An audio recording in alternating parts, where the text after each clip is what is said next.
Lahat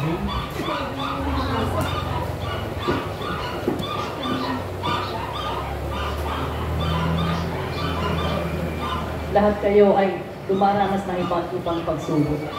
Isasabak na kayo. Kumapit kayo. Ito ang panahon na lalo kayong kumapit sa aking salita. Kumapit kayo. Mawawala ang hindi kakapit sa pananampalataya. Amen. Good morning mga kapatid. Yan din ang mensahe sa atin ng Panginoon. Pag-ingat tayo sa ating mga sarili sa huling araw. Sapagkat ang huling araw ay napakamapanganib na panahon. Marami na ang manlalamig sa pananampalataya. Marami tatalikod sa pananampalataya. Kaya kung sino yung nakikita natin sa kapatid natin na nangilulupay-pay na, talaga nanghihina na sa pananampalataya, pag-prayagin natin siya agad. Pray to one another. Yan ang susi lang ng pagtatagumpay natin. Pray one to another in all kinds of prayer. Lagi nating ipag-pray, bawat isa sa atin, lalo-lalo na ako. Kailangan ko ang panalangin nyo mga kapatid. Kailangan magtumibay ako sa pananampalataya. Ganon din kayo. Kailangan maging matatag tayo sa bawat sandali ng ating buhay. Sapagkat minsan lang itong pananampalataya. At pag hindi ka na nakalusot sa pananampalataya ito, hindi ka na makakalusot. Once and for all lang ang faith eh. It is a one-time gift. Spirit of faith. At ang buhay is a one-time life din. Isa lang ang buhay. At yung unang pag-ibig, isa lang din yung unang pag-ibig. Walang pangalawang pag-ibig. So bilang mga Kristiyano tayo ngayon, alalahanin natin palagi na meron Diyos na hahatol sa atin. At huwag tayong matakot doon sa pumapatay lang ng katawan. Ang demonyo. Kundi matakot tayo doon sa makatapos pumatay ng katawan, may kapangyarihan ibulid ang kaluluwa mo sa impyerno. Kaya bilang mga tunay na Kristiyano tayo mga kapatid, alamin natin ang mga huling araw na to na napakamapanganib. So, check ourselves. Baka mamaya, akala mo nakatayo ka, nakabuhal ka pala. So, ang napakahalaga ng panalangin sa bawat sandali ng buhay natin ngayon, mga kapatid.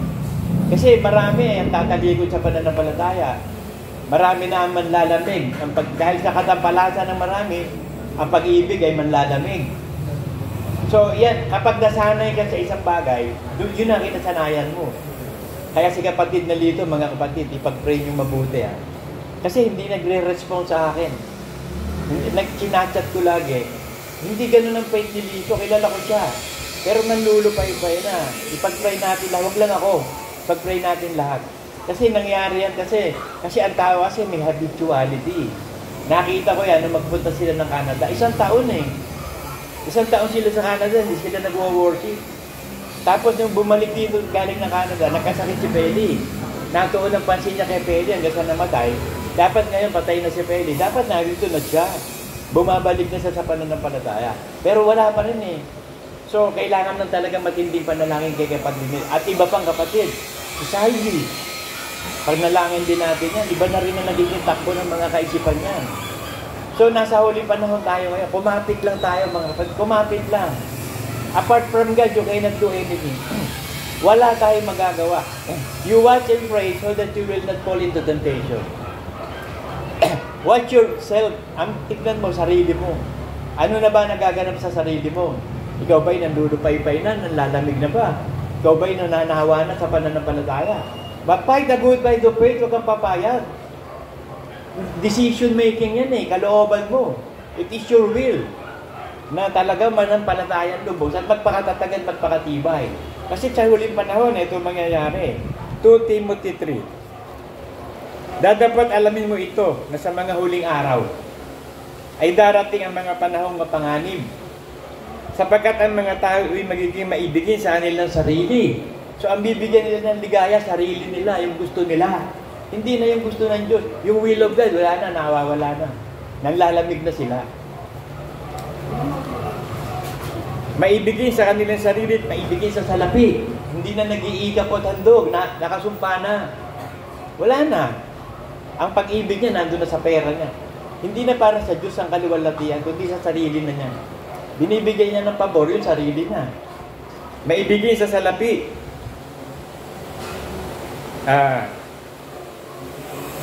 Mayayabang, ibig sabihin, talagang tingin niya, kaya niya. Tingin niya, ligtas siya. Ay yabang niya. Akala niya, yung ginagawa niya, ligtas siya. Ganun ang mayayabang, tingin niya, ligtas pa rin siya. Pero yung ginagawa niya, kontra na sa pananampalataya. Hindi na ganun ang gawa ng kaligtasan, pero sa kanya, ligtas pa rin siya, mayabang. Mga palalo, na akala mo kung sino mga ligtas sila na mayayaman, pero mga bulag, mga hubad, walang alam. Mga papagmalaki, mapagtungayaw, ibig sabihin mapagtungayaw, lumalaban na sa Word of God. Nagkakaroon ng backsliding in heart. Yung backsliding in heart, hindi na sumusunod sa utos ng Panginoon. Yung apostasy, excuse me, yung apostasy na mabigat, pagtalikod na sa pananampalataya. Pero nagsisimula muna sa backsliding. Tatama rin, hindi na magwa-word, hindi na mag-iiga po, nawawala na yung faith niya sa Word of God. Kapag gano'n, nasanay ng nasanay, masasana yun, magiging manner yun, magiging behavior yun eh. Pag naging behavior na yun, hindi na maaalis yun. Nahalubiluhan na siya, natalo na siya ng datingang pagkatao. So sana hindi na siya naging Kristiyano noong una. So wala na. Hanggang sa dumating yung panahon, apostasy na. Apostasy, pagtalikod na sa pananampalataya, wala nang gamot doon. Rebellion against God yun eh. Hindi ka na maliligtas noon. Kaya habang nagsisimula pa lang yung backsliding in heart, o yung panghihina, panlalambot na pananampalataya, aksyonan mo na agad. Humingi ka na agad ng tulong sa Diyos araw-araw. Bagbabad ka na sa panalangin, isama mo yung mga kapatid na naglulupay-pay, nangihina. Kasi ito yung huling panahon. Dahil sa katampalasan ng marami, manlalamig na ang pag-ibig ng marami. At ang pananampalataya, marami nang matalikod sa pananampalataya. Hindi na sila makikinig sa aral ng Diyos. Maghahanap sila ng teacher na gusto nila marinig yung turo. Hindi na sila susunod sa kalooban. Yung kalooban na nila, masuwayin sa mga magulang. Mga walang turing, mga walang kabanalan. Walang kabanalan, talagang wala. Ayaw talagang sumunod sa kalooban. Nagkakaroon ng carnality of the mind. Yung carnal mind, hindi susunod sa utos ng Diyos yun eh. Nung araw tayo, carnal mind tayo nung araw, hindi pa tayo spiritual. Ngayon, kailangan magkaroon ng spiritual behavior. Dapat ang isip natin, isip na ni Kristo. Pero marami pa rin sa kapatid natin na hindi isip ni Kristo. Isip niya bumabalik sa dati. So, kailangan mo magsakripisyo. Kailangan kang gumawa ng tipan ng sacrifice. Kasi minsan lang to. Hindi na to ulitin. Kaya nga magpaalalahan na tayo lagi. Pray to one another. Yung nakikita natin, talagang paalalahan na natin. Ako, ang haba mga nobela na binibigay ko kayo dito. Ang haba, mga katakot-takot na verses sa Bible. Hindi nagre-reply. Nalulungkot ako. Hindi siya ganoon. Kilala ko siya, okay ang faith niya. Kaya nga, nangyari kasi nung magsimula sa Canada, nasanay na siyang hindi sumasamba. Kaya pag uwi niya, hindi na siya sumasamba. Nagkasakit pa si Peli, may alibay. Na konkreto yung kanyang mga alibay. Kasi may sakit. Lalo na patuloy na nangyari. So, ang hirap nang ibalik sa dati. Mahirap na yun, mahalubiluhan na eh. Ang pag-asa na lang natin, pag-pray natin na magbabaguhin siya ng Diyos. Makatugon pa siya sa pananampalataya. Kasi nakakatakot yung mga ganyan eh. Yung mga mananampalatayang bumibitaw na, pinapatay ng Diyos eh. Nakakatakot yan eh. Give the body to Satan so that the spirit may live. Yun ang gagawin eh. Ayaw mo na sumunod eh. So mamamatay ka para kasi yung masamang mangyayari, hindi na mangyayari. Isaiah 57.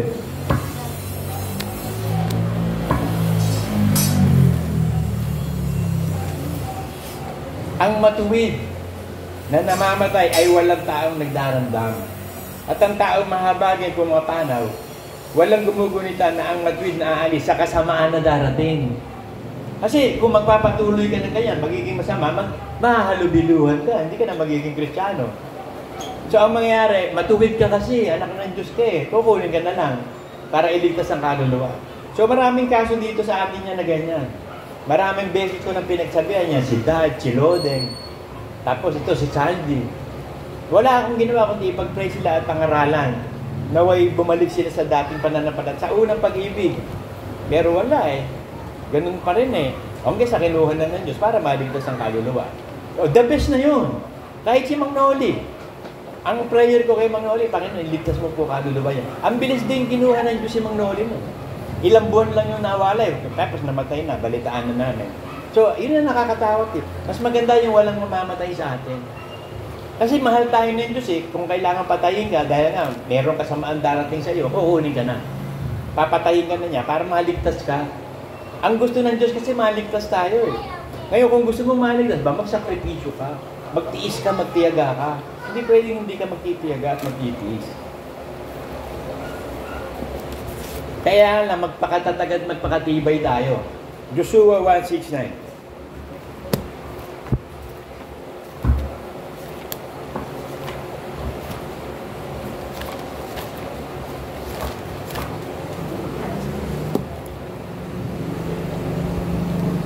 Hindi ba kita inutusan?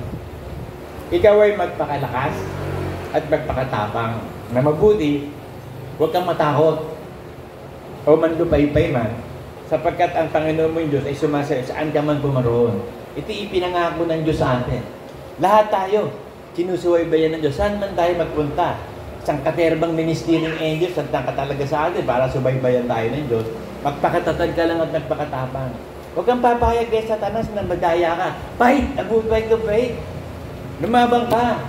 Huwag kang magpapatalo, huwag kang uurong. Sabi sa 2 Timothy 4.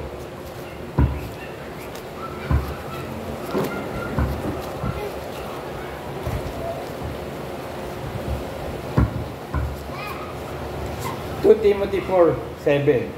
Nakipagbaka ako ng mabuting pakikipagbaka. Natapos ko na ang aking takbo. Iningatan ko ang pananampalataya. So, hindi ka pa naman patay eh. Buhay ka pa eh. So, dapat sundin mo lahat ng kalooban. Huwag mong pabayaan yung pagsasama-sama, pagsamba. Yamang nalalaman na napalapit na. Pinababayaan natin. Marami dito sa atin, pinababayaan ng fellowship physically. In worship, in spirit, and truth. Yun talagang totoong sasambahin mo. Nandun na lang sila sa sa Zoom up. Zoom up. Na-experience natin ang Zoom up. Nakakatamad, di ba? Nandun tayo, nagwo-worship tayo, hindi tayo makapag-focus kasi ang hinahanap natin yung talagang spiritual worship eh. Maranasan natin talaga na ang Espiritu Santo gagawa sa atin lahat. Pero kung gano'n na nga nangyayari, nadadala sila ng mga katamaran, nawawala na yung sigla, namamatay ang apoy ng Espiritu. Yun nasabi sa Sardis eh. Magsisi ka pagkat malapit nang mamatay ang Espiritu Santo na sa iyo. Kung umukuti-kutitap na yung lampara. Kasi ang lampara, si Kristo yan eh. The Word of God is the lamp of our faith. Ngayon, ang lampara o salita ng Diyos, kailangan may Holy Spirit. At ang Holy Spirit yung apoy, yung tinatawag na seriousness. Yung enthusiastic ka talaga. Yung ang seriousness mo, talagang mainit na mainit ka, nag-aalab ka. Kapag namamatay na yan, sabi sa Sardis, mag-ingat ka. At saka huwag mong pabayaan ang unang mong pag-ibig. Pag pinabayaan mo, hindi ka mahiligtas. Sabi sa Revelation. Revelation 2:4-5. Ngunit mayroon akong laban sa iyo na iyong iniwan ng iyong unang pag-ibig. Kasi nung araw tayo, sigla-sigla natin, di ba? Kahit bumaba ka sa baras eh, pumupunta tayo eh. Kahit bumabagyo, pumupunta tayo eh. Nandun yung seriousness natin. Nauuhaw tayo sa pag-aaral sa salita ng Diyos, pagpunta sa kalooban ng Diyos. Hanggang sa tumatagal, nawawala na yun. Nasasanay ka ngayon sa pagsuway. So habang nasasanay ka, tumatalikod ka na sa unang mong pag-ibig. Kaya ito sabi ng Diyos, kaya't alalahanin mo kung saan ka nahulog. At magsisikat, gawin mo ang iyong mga unang gawa. Hinahanap ng Diyos yung mga unang gawa natin eh. Sabi ng Diyos sa Ecclesiastes 3:15 eh. Yung nangyari na at yung mangyayari pa nangyari at walang bago sa ilalim ng araw. At hinahanap ng Diyos yung nakaraan na. Ganun na nangyari kay Hezekiah eh. Yung unang pagsunod niya sa Diyos, talagang masigla. Tapos nung bandang ulit, tinamad na. Ay di mamamatay na siya. Nagsisi siya. Binigyan pa siya ng Diyos na 15 years. Naging masigla na naman ang pananampalataya niya. Kasi day-to-day basis ang turing ng Diyos sa atin eh. Ayon sa ginawa mo, doon kakahalulan ng Diyos eh. Kaya kung ano yung ginagawa mo, kaya ngayon, anong ginagawa mo ngayon? Ikaw ba'y nangihinat ng lulupay? Ay, nagpapatuloy ka ba sa pagsuway sa Diyos? Ay, baka kunin ka niya. Mas magandang buhay tayong kunin, huwag tayong mamatay. Alalahanin mo kung saan ka nahulog at magsisikap, gawin mo ang iyon ng gawa. Kung hindi, paririyan ako sa iyo at aalisin ko ang iyong kandelero sa kanyang nilalaga at maliban na So, mawawalan ka na ng Holy Spirit. Yung kandelero, yun yung 7 candlesticks. Yun yung Espiritu Santo nagsisilap sa loob ng Holy of the Holies. Holy Spirit yun. Ngayon, pag inalis yung kandelaryo, inaalis na ang Espiritu Santo sa'yo. Nasa kadiliman ka na. So, fallen angel ang tawag sa'yo. Fallen from faith. Para ka na si Satanas. Nahulog na. Nawala na liwanag. Kasi ang liwanag talaga, si Jesus Christ eh. Iniwan mo yung liwanag. Di wala ka ng liwanag. Si Satanas, ano lang yan eh, light bearer, tagadala lang ng liwanag. Hindi siya ang liwanag. Nireject niya yung liwanag eh. Kaya nawala na siya ng liwanag. Supernova. Nag-supernova si Lucifer. So ganun din, sa kagustuhan ni Lucifer magdamay, dinadamay tayo. Kaya mag-ingat tayong mabuti sa ating pananampalataya. 2 John 1:8.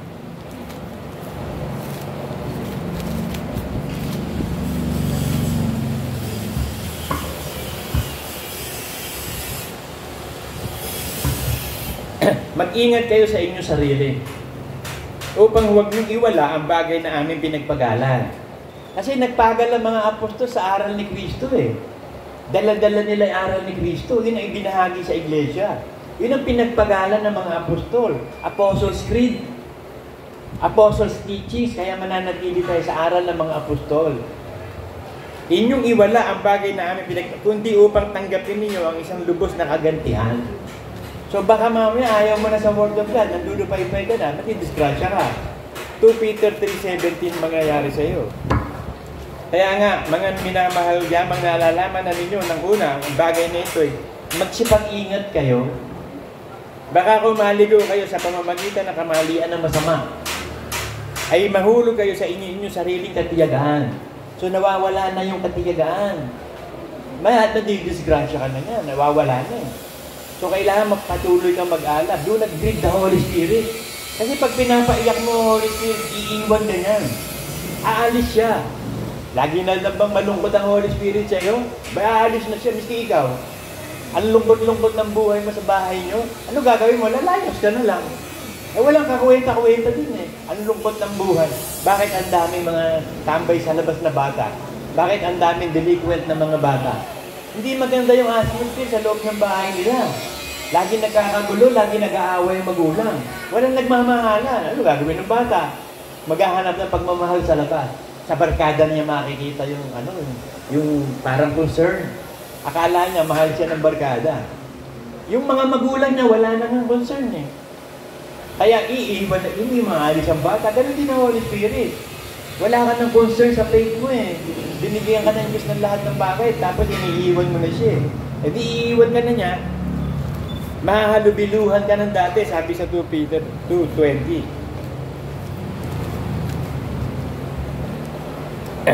Sapagkat kung pagkatapos na sila'y makatakas sa mga pagkakahawa, sa sanlibutan, sa pamamagitan ng pagkilala sa Panginoon at tagapagligtas na si Kristo, ay muling mahalubiluhan at madaig niyaon. So, gano'n na nangyayari ngayon kay kapatid. Nahalubiluhan siya ng datingang pagkatao ng pagiging makasanlibutan. Hindi na siya makaalis yun kasi naging pattern na yun eh. Naging behavior. Ang hirap ng alisin, ugali niya eh. Kapag naging ugali mo, ang hirap ng alisin. Katulad ng mga bata, yung isang pamangkin, apo ko, laging kinukut-kut yung ko. Huwag mong kut-kutin, magiging habitual yan. Paglaki mo, lagi mong kinukut-kut ang kuko mo. Yung iba naman, binubunot yung buhok, tapos sisip-sipin. Meron nangyari yan eh.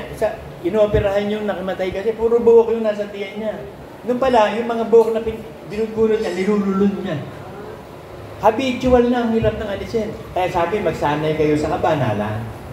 Kasi pag nasanay ka sa kabanalan, puro kabanalan gagawin mo. Eh nasanay ka sa pagsuway, puro pagsuway ang gagawin mo. Kasi ang tao may habituality yan. May old pattern tayong sinusunod. Kumbaga sa circadian rhythm, yung circadian rhythm mo, yun eh. Hindi na mababago basta-basta yun. Ano yung circadian rhythm ng pagtulog mo? Halimbawa, matutulog ka ng alas 10. Ano yung oras ng gising mo? Alas 4, alas 5. Laging gano'n na yun. Nagiging habitual mo. Yun na yung circadian rhythm. Kaya malaki ang sweldo ng mga call center agent. May night premium sila eh. Kasi sira ang circadian rhythm nila. Mag-a-adjust na lang. Nalilipat sila sa graveyard. Tapos pang umaga, pang hapon, pang gabi, sirang-sira at tulog. Ang ginagawa ng mga kumpanya, nilalakihan ng sweldo. Para maakit na magtrabaho. Kasi hazard sa health yan eh. Yung pagtulog, pinaka-importante sa lahat. Kasi doon nagre-regenerate eh. Ang cells ng tao pagtulog. Nagkakaroon ng repairment ng cells kapag tulog. At ang tulog, kailangan gabi. Kaso, pag yung call center agent, graveyard, ay di ang tulog mo araw. Importante na lang, mabawi mo yung tulog mo na. At saka magkaroon ka ng healthy diet para hindi ka magkasakit. Kasi habitual nga eh. Ay, ang pananampalataya, habitual yan eh. Kaya kita mo, sabi nyo sa 8:25 ng Hebrews, 10:25.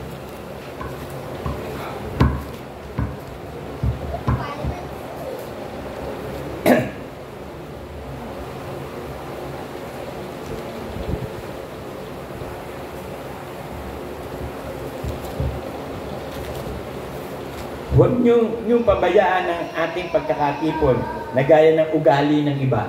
Ito ba ugali na niya? Pag ikaw sanay sa worship dito in the Spirit, ayaw mo ng sumap. Pag ikaw sanay na sa sumap, ayaw mo naman ng talagang tunay na pagsamba. Eh, hinahanap-hanap ng Ama, isasamba sa Espiritu at katotohanan. Totoong sumasamba ka, hindi peke. Magiging ugali mo yan. Kaya ginagawa tayo ng Diyos ng karakter eh. Building character, spiritual behavior. Supernatural ka. Hindi ka natural. Word of God na nagkaari sa iyo. Ang buhay na ipinabubuhay mo ngayon sa pananampalataya, kay Kristo na. Pinili mo nang mabuhay ka bilang tunay na Kristiyano. So huwag kang maging duwag. Maging matapang ka. Labanan ng demonyo. Kasi yan ang unang-unang pupunta sa impyerno, yung duwag. Basahin natin yan. Ha? Revelation 21:8.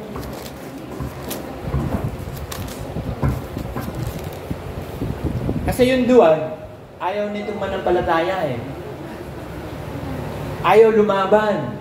Sa pwede naman lumaban, ba't naging duwag? Hindi naman tayo binigyan ng Diyos ng espiritu na kaduwag, kundi God has given us the spirit of love and a sound mind. Not of fear. Hindi takot. Ito sabi, ngunit sa mga duwag, na mauna-una sa mga duwag, yung ayaw lumaban ng pananampalataya at sa hindi sumasampalataya. Kasi pag daduwag ka na, hindi ka nasasampalataya. At sa mga kasunglan-sunglan at sa mga mamamatay tao, at sa mga mapakiapig, manggagaway, at sa mga magsamba sa Diyos-Diyosan, at sa lahat ng mga sinungaling, ang kanilang bahagi sa dagat-dagatang nagliligas na apoy at asupre na siya ikalawang kamatayan, second death. Kasi ang unang death nila, yung body lang eh. Yung pupunta sa impyerno, ang unang namatay sa kanila, yung katawan. So, kung suwail ang espiritu nila, hindi sila pupunta sa langit. Merong second death, yung kaluluwa, kasama ng espiritu. Kasi yung kaluluwa natin, may espiritu yan eh. Kaya nga nakakaalam tayo ng spiritual dahil sa atin. Dahil may spiritual na tayo. Renewed spirit na tayo. Kaya, yung espiritu ng kaluluwa natin, nakakaunawa na sa Diyos, natuturuan ng kaluluwa. Kaya yung kaluluwa ngayon ang inaayos. Kaya kailangan ma-born again. Born in the spirit. Ma-renewed yung espiritu ng kaluluwa. At makaunawa tungkol sa Diyos para maturuan yung kaluluwa makasunod mabanal. Ma-preserve ang banal. Yung espiritu, kaluluwa at katawan, banal sa pagdating ng Panginoong Jesucristo. Kaya mag-ingat tayo mga kapatid. Pray one to another lagi. Kasi ang pananampalataya natin, minsan lang binigay. At suportado tayo ng Diyos dyan. Sabi sa Isaiah. Isaiah 43:2-3.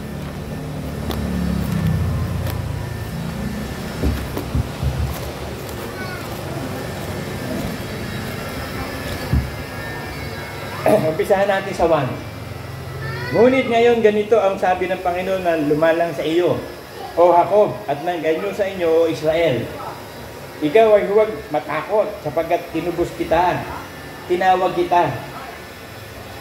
Sa iyong pangalan, ikaw ay akin.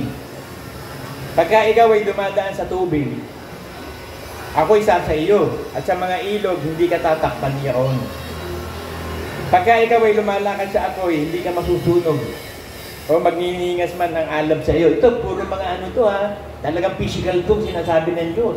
Nangyari yan kay Abednego yung kaibigan ni Daniel Talaga hindi sila sumamba sa Diyos, nakatulad sila nakamatay, sunugin sa pugon. Ang ginawa ni Nebuchadnezzar, pinalakas pa, ginawa 7 times sa galit. Ikaw mo mananampalataya sila. Talagang physical, hindi nasunog to. Tapos kasama pa nila si Jesus na nakita ni Nebuchadnezzar. O bakit may pang-apat na parang anak ng Diyos doon? Hindi ba 3 lang yan? At naging 4 yan. So hindi pinabayaan ng Panginoong Jesus sila dahil sa faith nila. Ganun din tayo. Kung ang pananampalataya natin lubos, patitibahin tayo ng Diyos. Huwag kayong matakot. Huwag kayong manlupay-pay man. Pagkat puspos tayo ng pag-asa ng Diyos Maging habit mo yung pananampalataya, yung pagsunod. Kasi pag hindi mo habit yun, di ba magiging habit mo, sayang. Sayang yung pagkakataon, binigyan ka ng chance ng Diyos, binigyan ka ng isang beses ng pagkakataon para manampalataya. Binigyan ka ng Espiritu Santo mananahan sa iyo. Tinuruan ka ng lahat ng aral, so kailangan makipaglaban ka mabuti. Ephesians 6.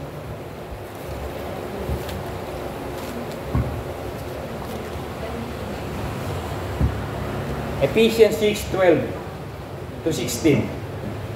Sapagkat ang ating pakikipagbakay hindi laban sa laman at dugo, kundi laban sa mga pamunuan, laban sa mga kapangyarihan, laban sa mga namamahala ng kadiliman ito sa sanlibutan, laban sa mga ukol sa espiritu, sa kasamaan at mga dakong kaitaasan.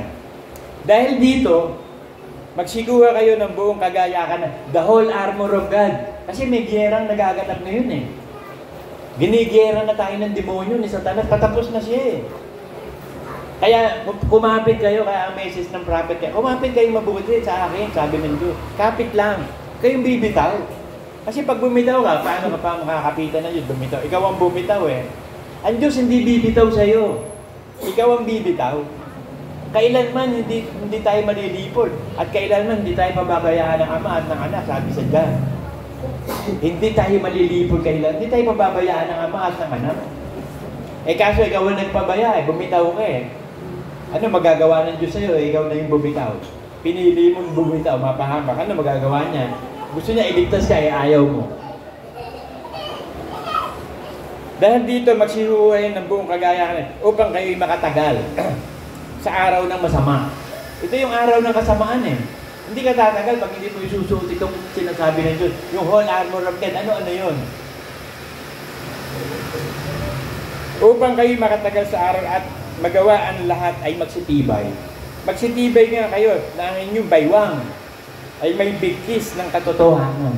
Ako meron ako dyan way support kasi sira na yung spinal cord ko Alam nyo kaya ako bumalabag doon, sumatamuso ko dahil sa spinal cord. Hindi doon sa natalisod ako doon. Yun lang ang ginamit para Pero dahil sa hina ng spinal cord, hindi ko na-control. Pag pababa ng gano'n, hindi ko na kayang kontrolin yun. Dire-diretso na yun. Kaya ang humataw sa akin, uso Sibak yung uso. Kinakailangan kasi meron kang meron kang support sa way support. Kasi yan ang nagdadala Pag nakatayo ka, yung spinal cord mo, pag mahina na, madali ka nang maibalaban.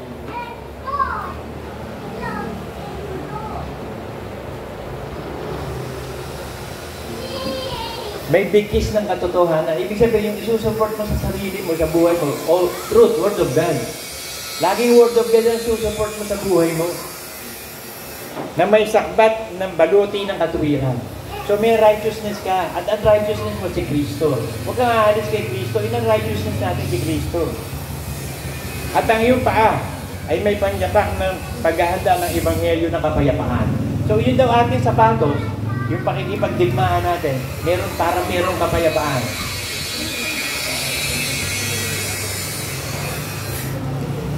At bukod dito, taklayin ang kalasag ng pananampalataya. Yung parang si Super America, merong kalasag.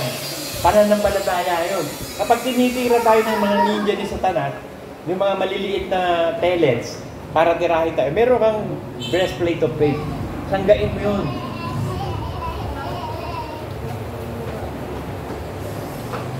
Na siyang papatayin ninyo sa lahat ng nagnininga sa suligin ng kasama. At magsikuhan nyo naman kayo ng turbante ng kaligtasan. So siguraduhin mo yung kaligtasan mo, helmet of salvation. Ibig sabihin yung isip natin, nababalutan talaga ng pananampalataya. Na helmet of salvation yung nakalagay sa iyo. Yung support ng ulo mo, ng utak mo, salvation. At si Kristo yun. Lagi kang ligtas araw-araw, sisiguraduhin mo ligtas ka araw-araw. At ang tabak ng Espiritu na siyang salita ng Diyos, the sword of the Spirit, yun ang ipagpapatay natin sa kalaban eh. Tatagpasin natin ang leeg ng demonyo. Sword of the Spirit, Word of God. So, ibig sabihin, lahat ng gagawin natin ayon sa Word of God. Mabubuhay tayo. So, pag tayo nauupo, tayo nahihiga, nagtatrabaho, naliligo, naglalaba, lumalakad, umaalis, Word of God. Living epistles. Magiging buhay na salita tayo. Na ang salita, ang salita ay naging laman. Ang salita ng Diyos magiging tao. Kasi yung tao naging salita ng Diyos eh. Ang Diyos naging salita ng Diyos eh. At naging tao. Si Kristo. Pero tayo, iba tayo naman eh. Tayong tao magiging Diyos. Kaya baliktad Diyos sa atin eh. Si Kristo naging tao para mailigtas ang tao. Tayo naman, pag nailigtas na, magiging katulad ng Diyos. Kasi nasa iyo na eternal life eh. Ang eternal life kasi, yung katawan ni Kristo. Yung glorified body of Christ. Yun yung eternal life eh. Yun ang Diyos eh. Yung eternal life ni Kristo. Yung glorified body. Yun ang Diyos eh. Eh nasa atin ang Diyos, yung glorified body. So forever and ever, Diyos ka na rin. Magiging katulad tayo ng Diyos, sabi sa Psalm 82.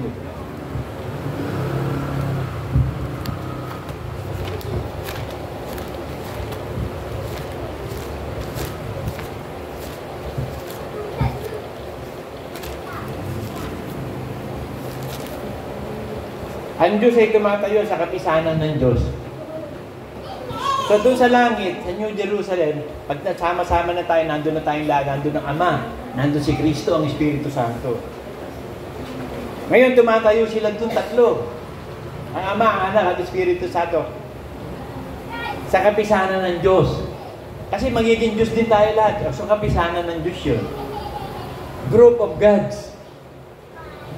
Siya yung humahatol sa gitna ng mga Diyos. At aking sinabi, kayo yung mga Diyos. Kayong lahat ng mga anak ng kataas-taasan. So lahat ng anak ng Diyos, Diyos. Simple nga eh. Pag yung kalabaw ng anak, o hindi kalabaw din yung anak. Pag aso yung nanganak, hindi aso din yung pinanganak. Eh ang Diyos ang nag-anak sa atin, di Diyos din tayo. Simpleng common sense yun eh. Ngayon, kaya tayo naging anak ng demonyo nung araw na hulubiluhan tayo ng kasalanan sa sanlibutan. Sanlibutan ang ginamit ni Satanas para mahalubiluhan tayo. Naging anak tayo ng demonyo. So, kailangan ibalik tayo ng Diyos sa talagang pagiging anak ng Diyos. Reconciliation through Jesus Christ. So, being born again. So, nangyari na sa atin yun. Eh, huwag naman mong hayaan na mapunta ka pa ng impyerno. Nandun na sa langit si Lucifer, pumunta pa sa impyerno. Si Lucifer nandun na ha. Tayo papunta pa lang. Eh, ano ginawa nung gagawin si Lucifer? Kasama na nga ng Diyos, nasa langit na, pinili pa impyerno. Gaano katanga si Lucifer? Na perfect in beauty, full of wisdom, pero tanga. Tayo magpakatalino tayo, minsan lang ang buhay. Minsan lang ang faith. Una lang ang pag-ibig, isa lang ang pag-ibig. So ano gagawin sa buhay mo? Nandito ka na eh. Make the best. Give me your best shot. Amen, Lord.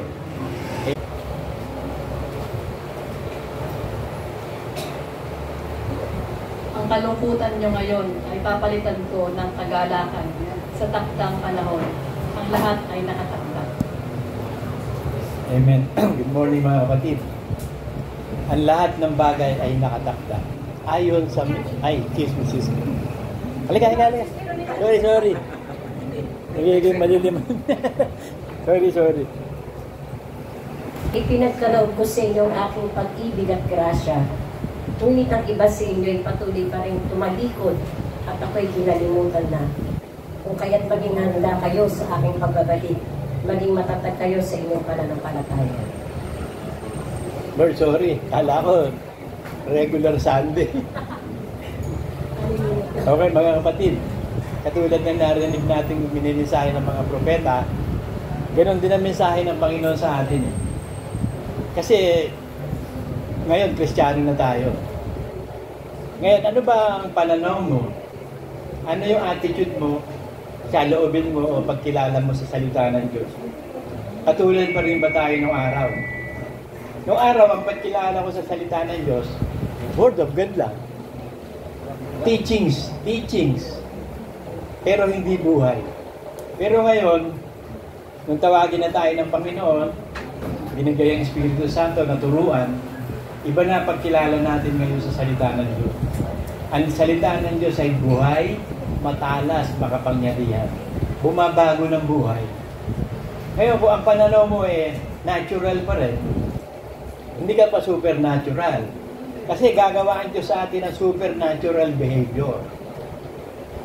Isang attitude o saloobin, pananaw na supernatural, na beyond natural. Kaya kung ikaw ay hindi mo pa dinidesisyonan na ay kabubuhay mo ngayon sa panahon ito ay si Kristo na, hindi ka pa nagiging supernatural behavior.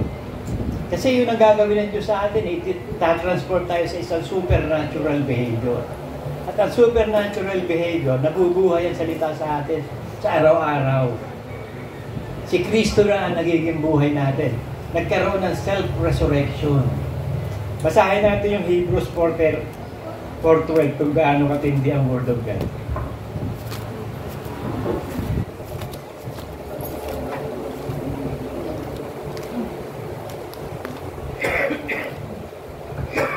Hebrews 4:12. Sapagkat ang salita ng Diyos ay buhay at mabisa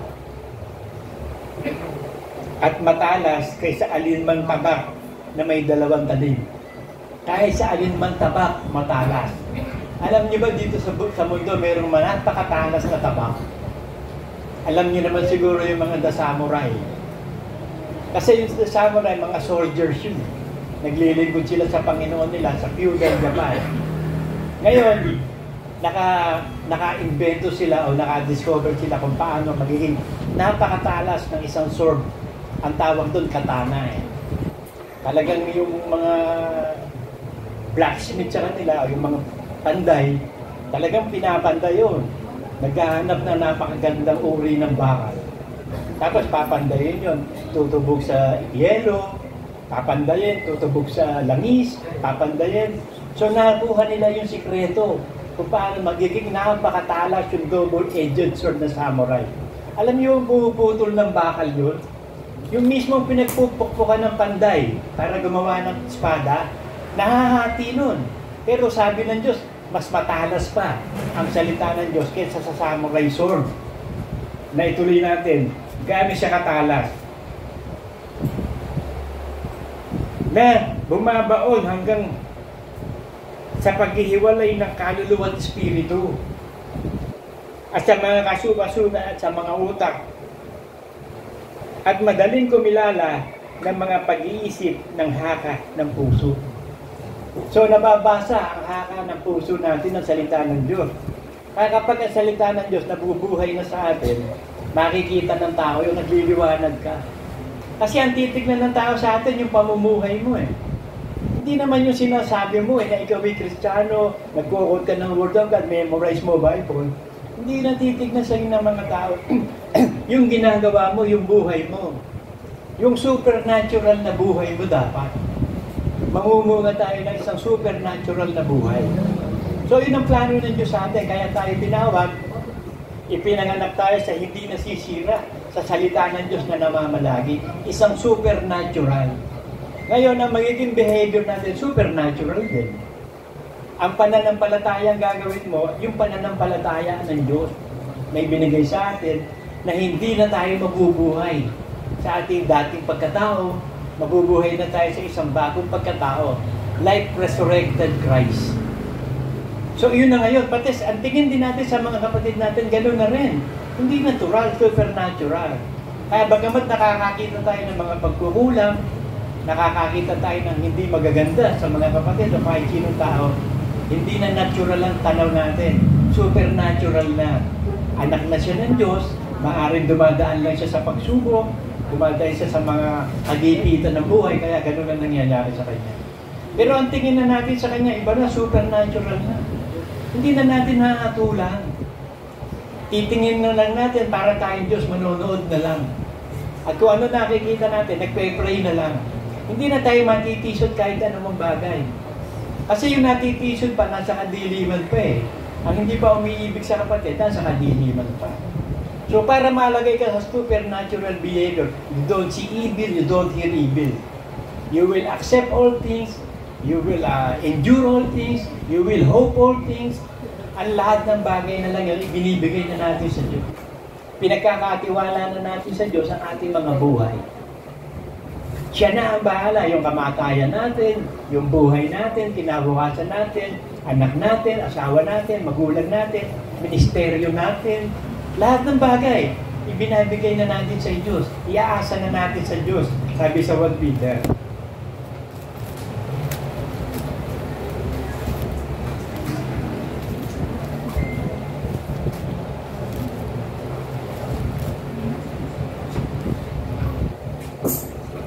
Peter 4:19.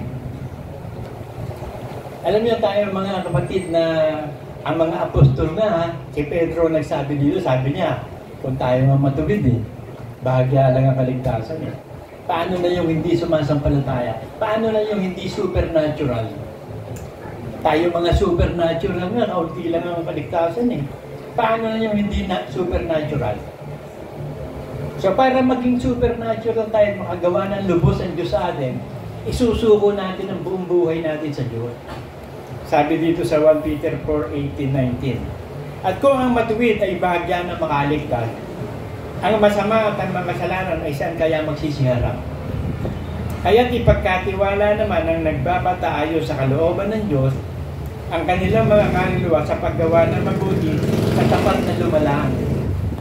So, ibibigay na natin sa Diyos ang ating kaluluwa para makagawa ng mabuti. Ano yung mabuti? Ayun lahat ng kautusan ni Kristo. Yun ang pananampalataya. So, ang buhay na ikabubuhay mo na ngayon ay sa pananampalataya na. Supernatural behavior na. Kasi ang mabubuting gawa, ang makakagawa ng bagong pagkatao. Ang makakasunod lang sa Diyos, mga anak ng Diyos. At ang anak ng Diyos, hindi nagkakasala yun. Ang nagkakasala sa atin, yung dati nating pagkatao. Pag pumayag tayong kumilos ang dati, nagkakasala tayo. Pag hindi tayo nagkakasala, ibig sabihin, gumikilos yung bagong pagkatao natin, mga anak tayo ng Diyos. So ngayon, nasa practice yun. Practicein mo araw-araw bagong nilalang ka. Hanggang sa hindi na kumilos, hindi na makagalaw ngayon, yung datihang pagkatao. Kasi sanay na yung bago. So nasa pagsasanay, magsanay kayo sa kabanalan. Ibig sabihin, in every situation, cool ka lang. Kunin mo ano sinasabi ng Spirit, ano yung Word of God. I-apply mo sa buhay mo, yung oras na yun. Kasi naghihiwalay yun sa kaluluwa at Espiritu. Naghihiwalay sa bone marrow, tsaka sa mga joint. Yung bulalo, di ba? Alam mo, hirap na hirap akong kumain ng bulalo. Kasi postiso ang ngipin ko eh. Kahit sundutin ko na sundutin na nga, hindi masundot eh. Naghihiwalay daw, ang hirap nang ihiwalay nun. Pero ang salita ng Diyos, naghihiwalay ng bone marrow sa joint, ng espiritu sa kaluluwa. Lumalantad kung sumail pa ang espiritu mo at ang kaluluwa mo nababanal na sa pamamagitan ng pagtugon sa salita ng Diyos. Wala na tayong gagawin sa huling araw ng sandali ng buhay natin, kundi ang mabuhay sa pananampalataya sa salita ng Diyos. So watch yourself. Guard yourself. Watch and pray. Panoorin mo sarili mo, and then pag may nakita ka, pray. You will not fall into temptation. Katulad ng Diyos, manonood lang siya sa masama't mabuti. Hindi pa naman niya hahatulan ng masama eh. Nanonood pa lang siya. Pero ang Diyos, alam niyo ba na may galit araw-araw? Sama-sama. Kasi nagkakasala ang buong mundo, kaya araw-araw lumilindol. Hindi nga lang natin napapanood o naririnig, pero pag chinik nyo, sa buong mundo, kung saan lumindol, araw-araw lumilindol. Araw-araw may galit ang Diyos eh. Sabi sa Psalm 7:11.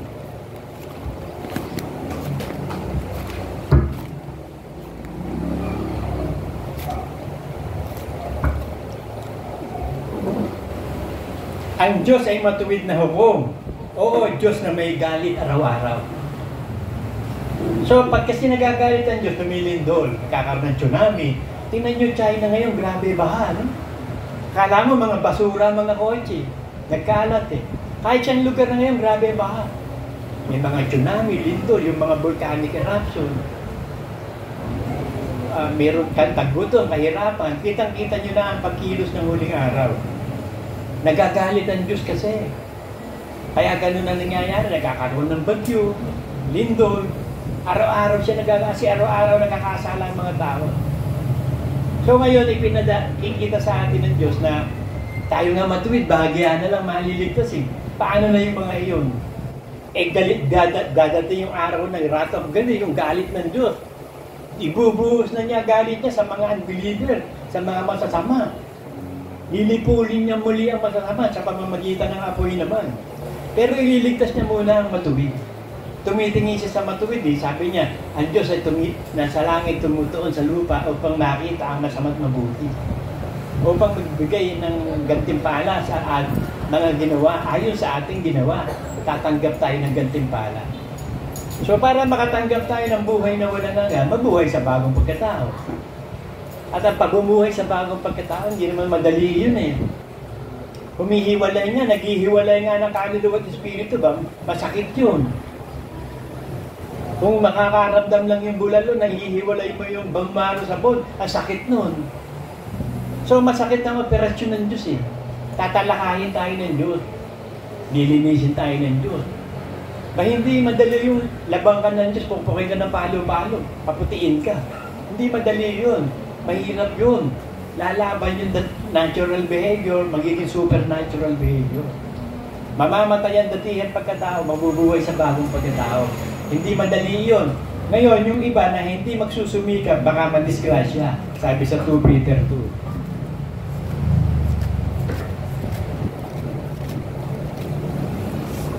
Kasi kailangan habang nabubuhay pa tayo, may pagkakataon pa, may pag-asa pa. Huwag natin ikalungkot, sabi ng propeta, lahat ng bagay na nagaganap sa atin. Bibigyan tayo ng kaligayahan, papalitan ng Diyos lahat ng nawala. Sabi dito sa 2 Peter 2:20, sapagkat kung pagkatapos na sila'y makatakas ng mga pagkahawa sa sanlibutan, sa pamamagitan ng pagkilala sa Panginoon at tagapagligtas na Jesucristo, ay muling mahalubiluhan at madaig niyaon, lalong sumasama ang huling kalagayan nila kaysa nung una. Sapagkat magaling pa sa kanila ang hindi nakakilala ng daan ng katwiran, kaysa pagkatapos na makakilala nito, ay tumalikod sa banal na utos na ibinigay sa kanila. So hindi nabuhay sa bago. Simple lang eh. Nahalubiluhan, muling nadaig ng dating pagkatao. Bakit? Ang pinractice mo yung dating pagkatao. Ang pinakakain mo yung datihan mong pagkatao. Di yun na lumalakas. Hindi mo pinapakain yung bagong pagkatao. Ang pagkain ng bagong pagkatao, salita ng Diyos, puno ng buhay. Ang pagkain ng ng datihan pagkatao, tama o mali, mabutit masama eh. Araw-araw nababatay ka pa sa mabuti, sa masama. Ayon sa karunungan ng tao, hindi na. Ayon na sa puno ng buhay. Salita ng Diyos na namamalagi. Ang basis na ng buhay mo, Word of God. Napakatahalas nga nun eh. Napakabisa. Walang salita ng Diyos na hindi may kapangyarihan. Isang salita, ang dami-dami mong problema. Ang dami-dami mong problema. Isang salita lang ng Diyos, tanggalin eh. Sabi ng Diyos, don't be anxious of anything. Huwag kang mabalisa sa anumang bagay. Kung hindi sa panalangin na may pasasalamat, pakilala mo, gusto mo at pasalamatan mo. Tanggal agad lahat. Bakit? Di ba? Supernatural yun eh. Ibinigay mo sa kanya lahat eh. Tapos hindi ka na problema, hindi ka na balisa. In-apply mo, kikilos na ang Diyos. Wala ka na problema. Relax ka na naman ngayon. Hindi ka na naman isip ng kung ano-ano. Kasi in-apply mo yung bagong pagkatao, yung Word of God sa bagong pagkatao. Kaya bago ka. Pero hindi mo in-apply, ang gagawin mo, malulungkot ka dun. Isip ka ng isip. Mag-iisip ka ng problema, isipin mo solusyon. Eh wala ka namang magagawa, sabi ng Diyos eh. Ipabaya mo yung bukas sa bukas. Hayaan mo ang mabalisa yung bukas, mabuhay ka ngayon. At ang buhay mo ngayon, bago ka na. No problem, chill, relax. Rejoice in everything, give thanks in everything. Lahat ng bagay na nagaganap sa atin, ayon lang yan sa kalooban ng Diyos. Gagawin tayo isang mabuting tao, patatatagin tayo, palalakasin tayo. So walang masama o mabuting nangyayari sa buhay natin. Lahat ng iyan nagaganap is just experiencing God. Pagtuturo lang lahat ng Diyos yan. So you have to learn, but mistake. Kaya ka nagkakamali para maituwid eh. Kaya kahit tinutuwid, nagkakamali ka. O mabuti yun, hindi na-accept mo pagkakamali mo, maitutuwid ka.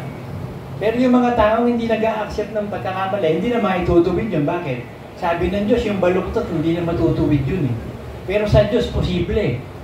Yung baluktot, pwedeng ituwid. Pero sa tao, wala. Hindi kaya. Pero sa Diyos, posible. Walang bagay na hindi posible sa Diyos. So ano mong bagay na nagaganap sa buhay natin, may solusyon ng Diyos dyan. Kahit napakalaking problema niya, mas malaki yung solusyon ng Diyos dyan. Maging supernatural ka lang.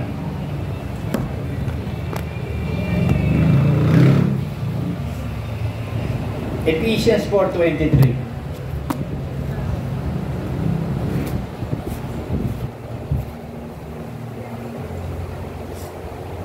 At kayo magbago sa espiritu ng inyong pag-iisip.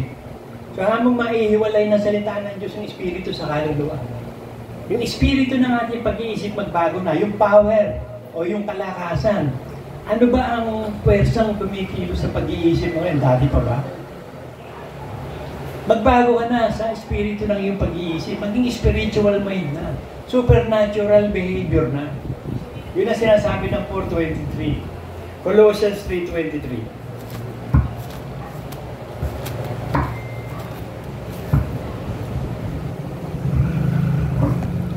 Ano mang inyong ginagawa ay inyong gawin ng buong puso, na gaya ng sa Panginoon at hindi sa mga tao.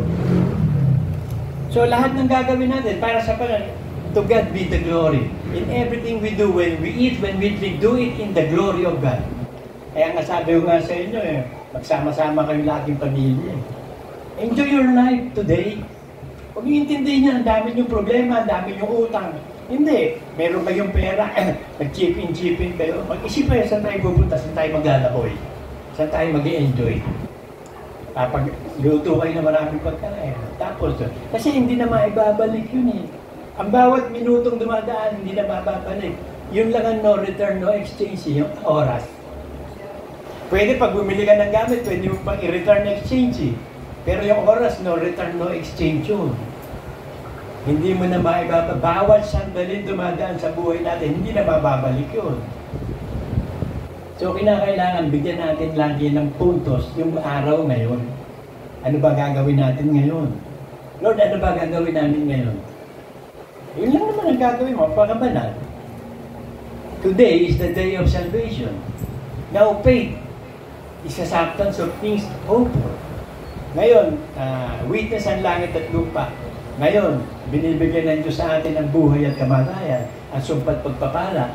Piliin mo yung pagpapala, piliin mo yung buhay upang pagpalain ka, ikaw at ang iyong binhi. So, yun lang gagawin natin araw-araw eh. Maging mapayapa, mag-rejoice, mag-enjoy. Mahirap yan kasi supernatural yan eh. Bata lang nakakagawa niyan. Tinan mo nung bata tayo, di ba? Pagkagising natin, laboy agad. Hindi pa nga tayo nag-aalmusal, laboy na eh. Nag-e-enjoy na tayo sa buhay natin eh. Pero yung matatanda, pagkagising pa lang, iniisip na problema.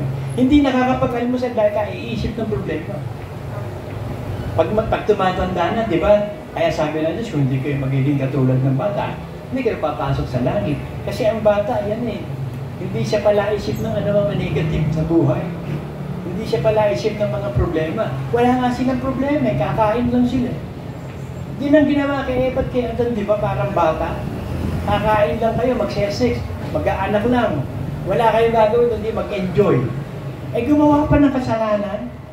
Sinuway pa yung kaisa-isang utos na huwag kakain ng bunga ng pag-aalam ng tama at mali. Eh yun ang ginagawa din natin lagi.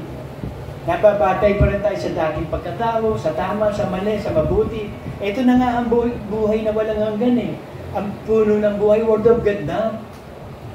So baguhin mo na ang espiritu ng pag-iisip mo. Dito ka na, piliin mo na to. Kasi kung pipiliin mo pagpapakabanal, napakalaking profit niyan. Ngayon, sa darating na buhay. Nasa choice lahat yan eh. Everyday, pagkagising mo, you have to pick your choice. What is your choice? Kasi once in a lifetime lang itong buhay. Hindi na uulitin eh. Pag hindi mo pa nagawa, ang ipinagagawa ng Diyos, walang chance. Wala nang second chance. Tapos na eh. Tapos na yung inaatang na buhay sa iyo eh. Kasi nagbigay ang Diyos ng buhay sa atin eh. Lahat ng tao, alam niya kung kailan ipapanganak, kung kailan mamamatay. Nagtakda siya ng araw ng kapanganakan, nagtakda ng araw ng kamatayan. Kaya kung nagtakda ang Diyos sa atin ng birthday natin, mamamatay tayo, ay naging Kristiyano tayo, alam ng Diyos yun.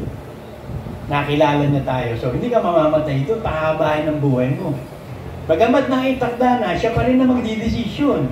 Kung yung itinakda niya, mangyayari ba o hindi. Siya ang makapangyarihan sa lahat eh. Kaya walang nagaganap sa universe na hindi pinahintulot ng Diyos. Pag nangyari, o will of God na yun. Pag hindi nangyari, hindi will of God. Di ba, meron kayong gagawin, hindi nangyari. O hindi will of God, hindi nangyari. Pero nangyari. So, will of God. Kaya ihabilin mo lagi sa Diyos ang lahat ng plano mo. Lahat ng lakad mo, lahat ng nais mo mangyari, ihabilin mo sa Diyos, papapangyarihin niya. Siya ang bahala. Gumawa ka ng plano, siya bahala. Kailangan magtiwala lang tayo lubos sa Diyos. Kasi wala namang mangyayari sa universe na hindi niya dinesisyonan eh. Napakahirap ng pagiging Kristiyano. Nabalitaan niyo yung pagtitiis ni Job. Si Job na, walang kasalanan yun eh. Hindi naman dapat parusahan yun eh. Pero bakit dinanas niya yung napakatinding hirap? Sa tingin ko sa Bible, si Job na ang nakaranas ng pinakamatinding hirap sa lahat. Kaya nga ang pangalan niya, Job, he cries, umiiyak. Ang pangalan Job, umiiyak. Walang ginawa, hindi umiyak nga eh. Biruin mo, pagdating ng araw, sasabihin niya, sana maggabi na. Paggabi naman, sabihin niya, sana araw na. Sige nga, ikaw umisugat mula ulo hanggang paa. Wala naman doktor na titingin sa kanya doon. Ang nagnanak na ka, di ba? Maantak yun, makati yun. Biruin mo yung tiisin na yun. Yung lalang may salubsub ka, nakakainis ni. Yung pang gano'n ang kaya napakandan din ni Job. Kaya naman, dahil sa awa ng Diyos, ibinalik ng Diyos lahat ng pagpapala kay Job. At ipinakita pa kay Job ang rapture, sabi niya, makikita ko ang aking Panginoon na sarili kong mata. May prophecy na si Job ng rapture noon pa. Pero kung titignan nyo, si Job nakakalungkot ng buhay, biruin mo. Mamatayan ka lang ng isang anak, nakakalungkot na ng yung mamatayan ka ng 10 anak. Tapos nagtira ng asawang hindi pa sumusunod. Nagtira ng mga kaibigan na naninisi. Sige nga, spiritually, physically, mentally, psychology, socially, napakalungkot ng buhay ni Job. Pero hindi siya nagsalita na naman laban sa Diyos. Nabuhay siya sa bagong buhay. Na-realize niya ang buhay. Sabi niya, God give it, God take it away. Ang Diyos nagbigay, di kukunin niya. Siya nagbigay, di siya kukunin niya. Kung kukunin siya ng Diyos, di kukunin. Ganun din tayo. Kaya hindi ka dapat matakot sa kamatayan. Matakot ka doon sa kapag pinatay ka, dadaling ka sa impyerno. Pero huwag kang matakot mamatay. Kasi kung papatayin ka ng Diyos, may plano siya sa iyo. So ang gagawin mo lang, magpatuloy ka sa pananampalataya, mabuhay ka sa bagong buhay. Live a supernatural life. Paano mamatay ka man o mabuhay kay Kristo? So wala kang iintindihan araw-araw. Ang intindihin mo lang araw-araw, kung ano yung gagawin mo, mag-e-enjoy ka. Kalimutan lahat ng problema. Set aside all problems. Don't be anxious of anything, but in everything, ask and give thanks so that you receive that. So in anything, huwag kang mabalisa sa anumang bagay. Pero sa lahat ng bagay, ipanalangin ka. Basahin nga natin yun, Philippians 4:6.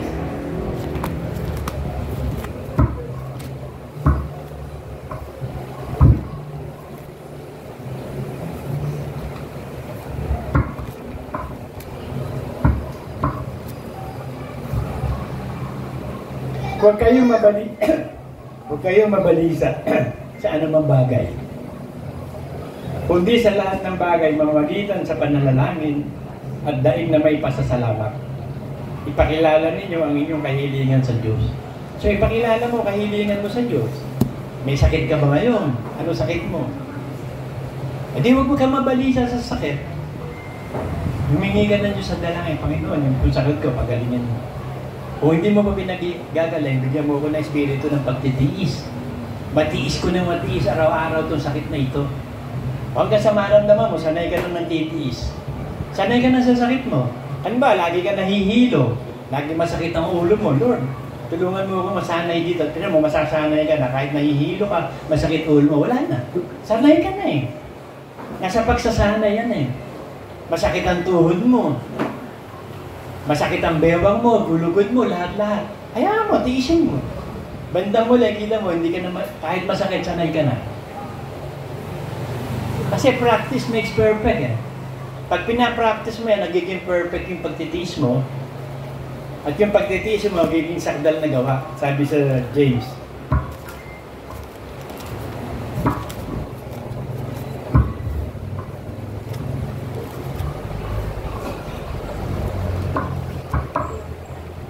James 1:3-4. Yamang nalalaman na ang pagsubok sa inyong pananampalataya ay gumagawa ng pagtitiis. At yung pabayaan na ang pagtitiis magkaroon ng sakdal na gawa upang kayo maging sakdal ang ganap na walang anumang kakulangan. So perfect.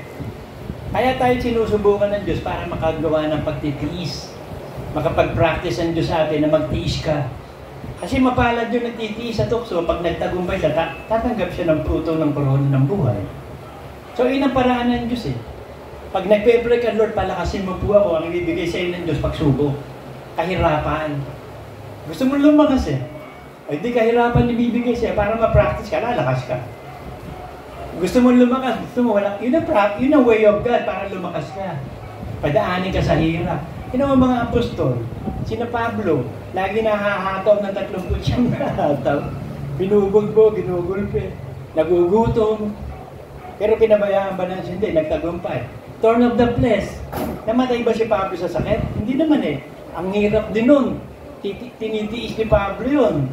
Nililinisan lang ng mga Philippians yung sugat niya. Ay, hindi rin naman nagagamot yun because of grace of God. Hindi siya namatay doon dahil hinihiling niya, Panginoon, pwede ba? Alisin mo itong thorn of the flesh. My grace is sufficient. Sabi ng Diyos sa kanya. Matitiis. Parang ganito yan. Hindi ko aalisin sa iyo yan. Ano yan? Regulator mo yan eh. Para hindi siya lumaki ulo. Tuwing mararamdaman niya yun, maalala niya yun. Chine-check siya nun eh. Monitoring department ng Diyos yung sakit niya. Para ma-regulate siya. Na hindi siya lumaki ulo niya. Hindi katulad ni Lucifer, sa sobrang ganda, perfect in beauty, full of wisdom, tiyan mo, hindi na-regulate. O yun, nahulog. Nawala ng liwanag. Eh, mahal na mahal tayo ng Diyos eh. Kaya ang gusto ng Diyos, i-secure ng salvation. Kasi alam na niya ang salvation natin eh. Hindi pa nililikha ang langit at lupa, kilala na tayo. Naisulat na pangalan sa aklat ng buhay, kaya mag-ingat kang baka mabura. Pwede burahin niya eh. Sabi ni Moses, Panginoon, pwede ho bang huwag mo nang parusahan ng bayang Israel? Kasi nag-idol worship eh. Kung hindi mo sila patatawaran, alisin mo na pangalan ko sa aklat ng buhay. Sabi ng Diyos, hindi ko aalisin na pangalan mo sa aklat ng buhay. Ang inaalis ko yung sumusuway sa akin. So, posible pa. May danger na mawala. Kaya sabi, pag-ingatan ninyo, sabi sa 1 Peter 4:7.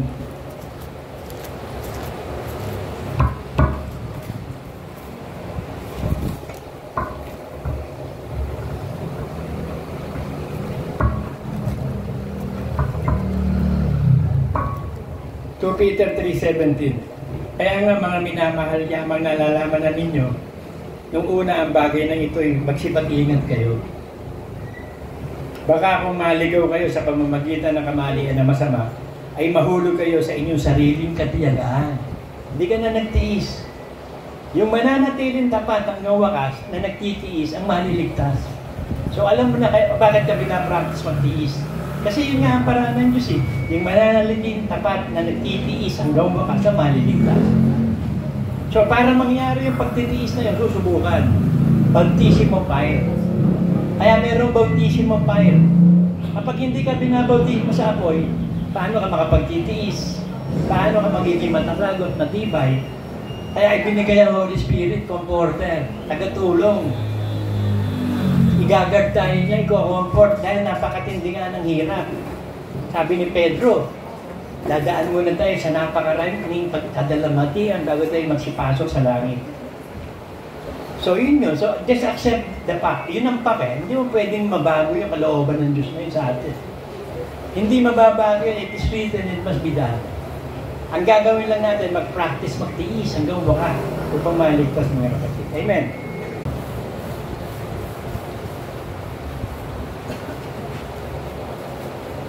Tandaan ninyo, ang aking salita ay katotohanan at buhay. Kung ano ang itinanim ng tao ay sa niya aanihin. Amen. Good morning mga kapatid. Nasa last days kasi tayo eh. Ngayon itong last days na to, kahit anong kompetisyon, yung last lap o yung huling takbo, doon na malalaman kung sino mananalo.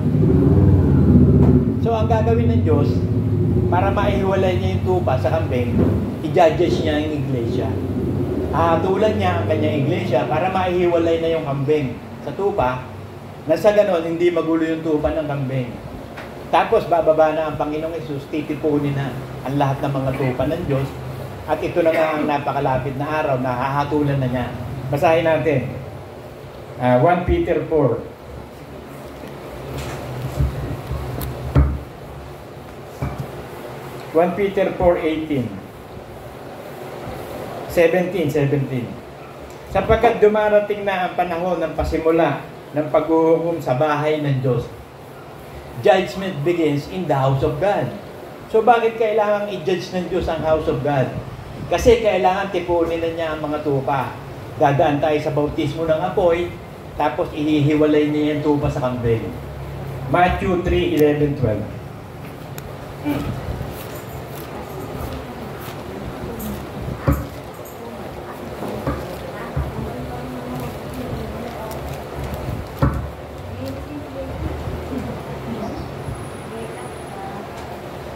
Umpisahan natin sa 10. Matthew 3:10. At ngayon pa'y nakalagay na ang palakol sa ugat ng mga punong kahoy. Ang bawat punong kahoy na hindi nagbubungang mabuti. Ano yung hindi nagbubungang mabuti?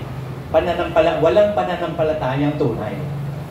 Hindi yung mabuting lupa. Kasi yung mabuting lupa ay nagbunga ng 30, 60, 100 eh. Ang pagsunod niya talagang parami ng parami. Ang nangyayari sa huling araw kasi manlalamig ang pag-ibig ng marami. Magkakaroon ng falling away. Kaya mag-iingat tayo. Checkin natin ang sarili natin. Baka isa ka na doon sa nanlulumo, sa nanlalamig na nagpo-fall away. Labanan mo ang kalaban. Fight a good fight of faith. Hindi pwedeng hindi ka susunod sa pananampalataya. Kasi pag nakita ng Diyos ang pananampalataya mo, gagawa siya sa iyo. Hanggang hindi nakikita ng Diyos ang pananampalataya natin, paano gagawa ang Diyos? Eh nalulugod lang ng Diyos sa sumasampalataya sa Kanya. Eh hindi ka sumasampalataya, paano makalulugdan ng Diyos? Paano makakagawa? Kaya sabi dito, ang punong kahoy na hindi magbubunga mabuti, pinuputol, inihahagi sa apoy. So yun ang delikado eh. Pag natagpuan ka ng Diyos na hindi ka tunay na mananampalataya sa iglesia, isa ka palang kambing, ihihiwalay ka. Kaya nakakatakot, kaya sabi, mag-ingat kayo, baka yung nag-aakala nakatayo ay nakabuhay pa na. Check yourselves. Kasi minsan lang ang buhay, minsan lang ang faith. Hindi uulitin ang buhay, hindi uulitin ang faith. At isa lang ang pag-ibig, first love lang. Walang second love. Kaya yung pagkakataong ibinigay ng Diyos sa atin, napakapalad natin. Kasi tinawag ka, hinirang ka, at gagawin kang tapat.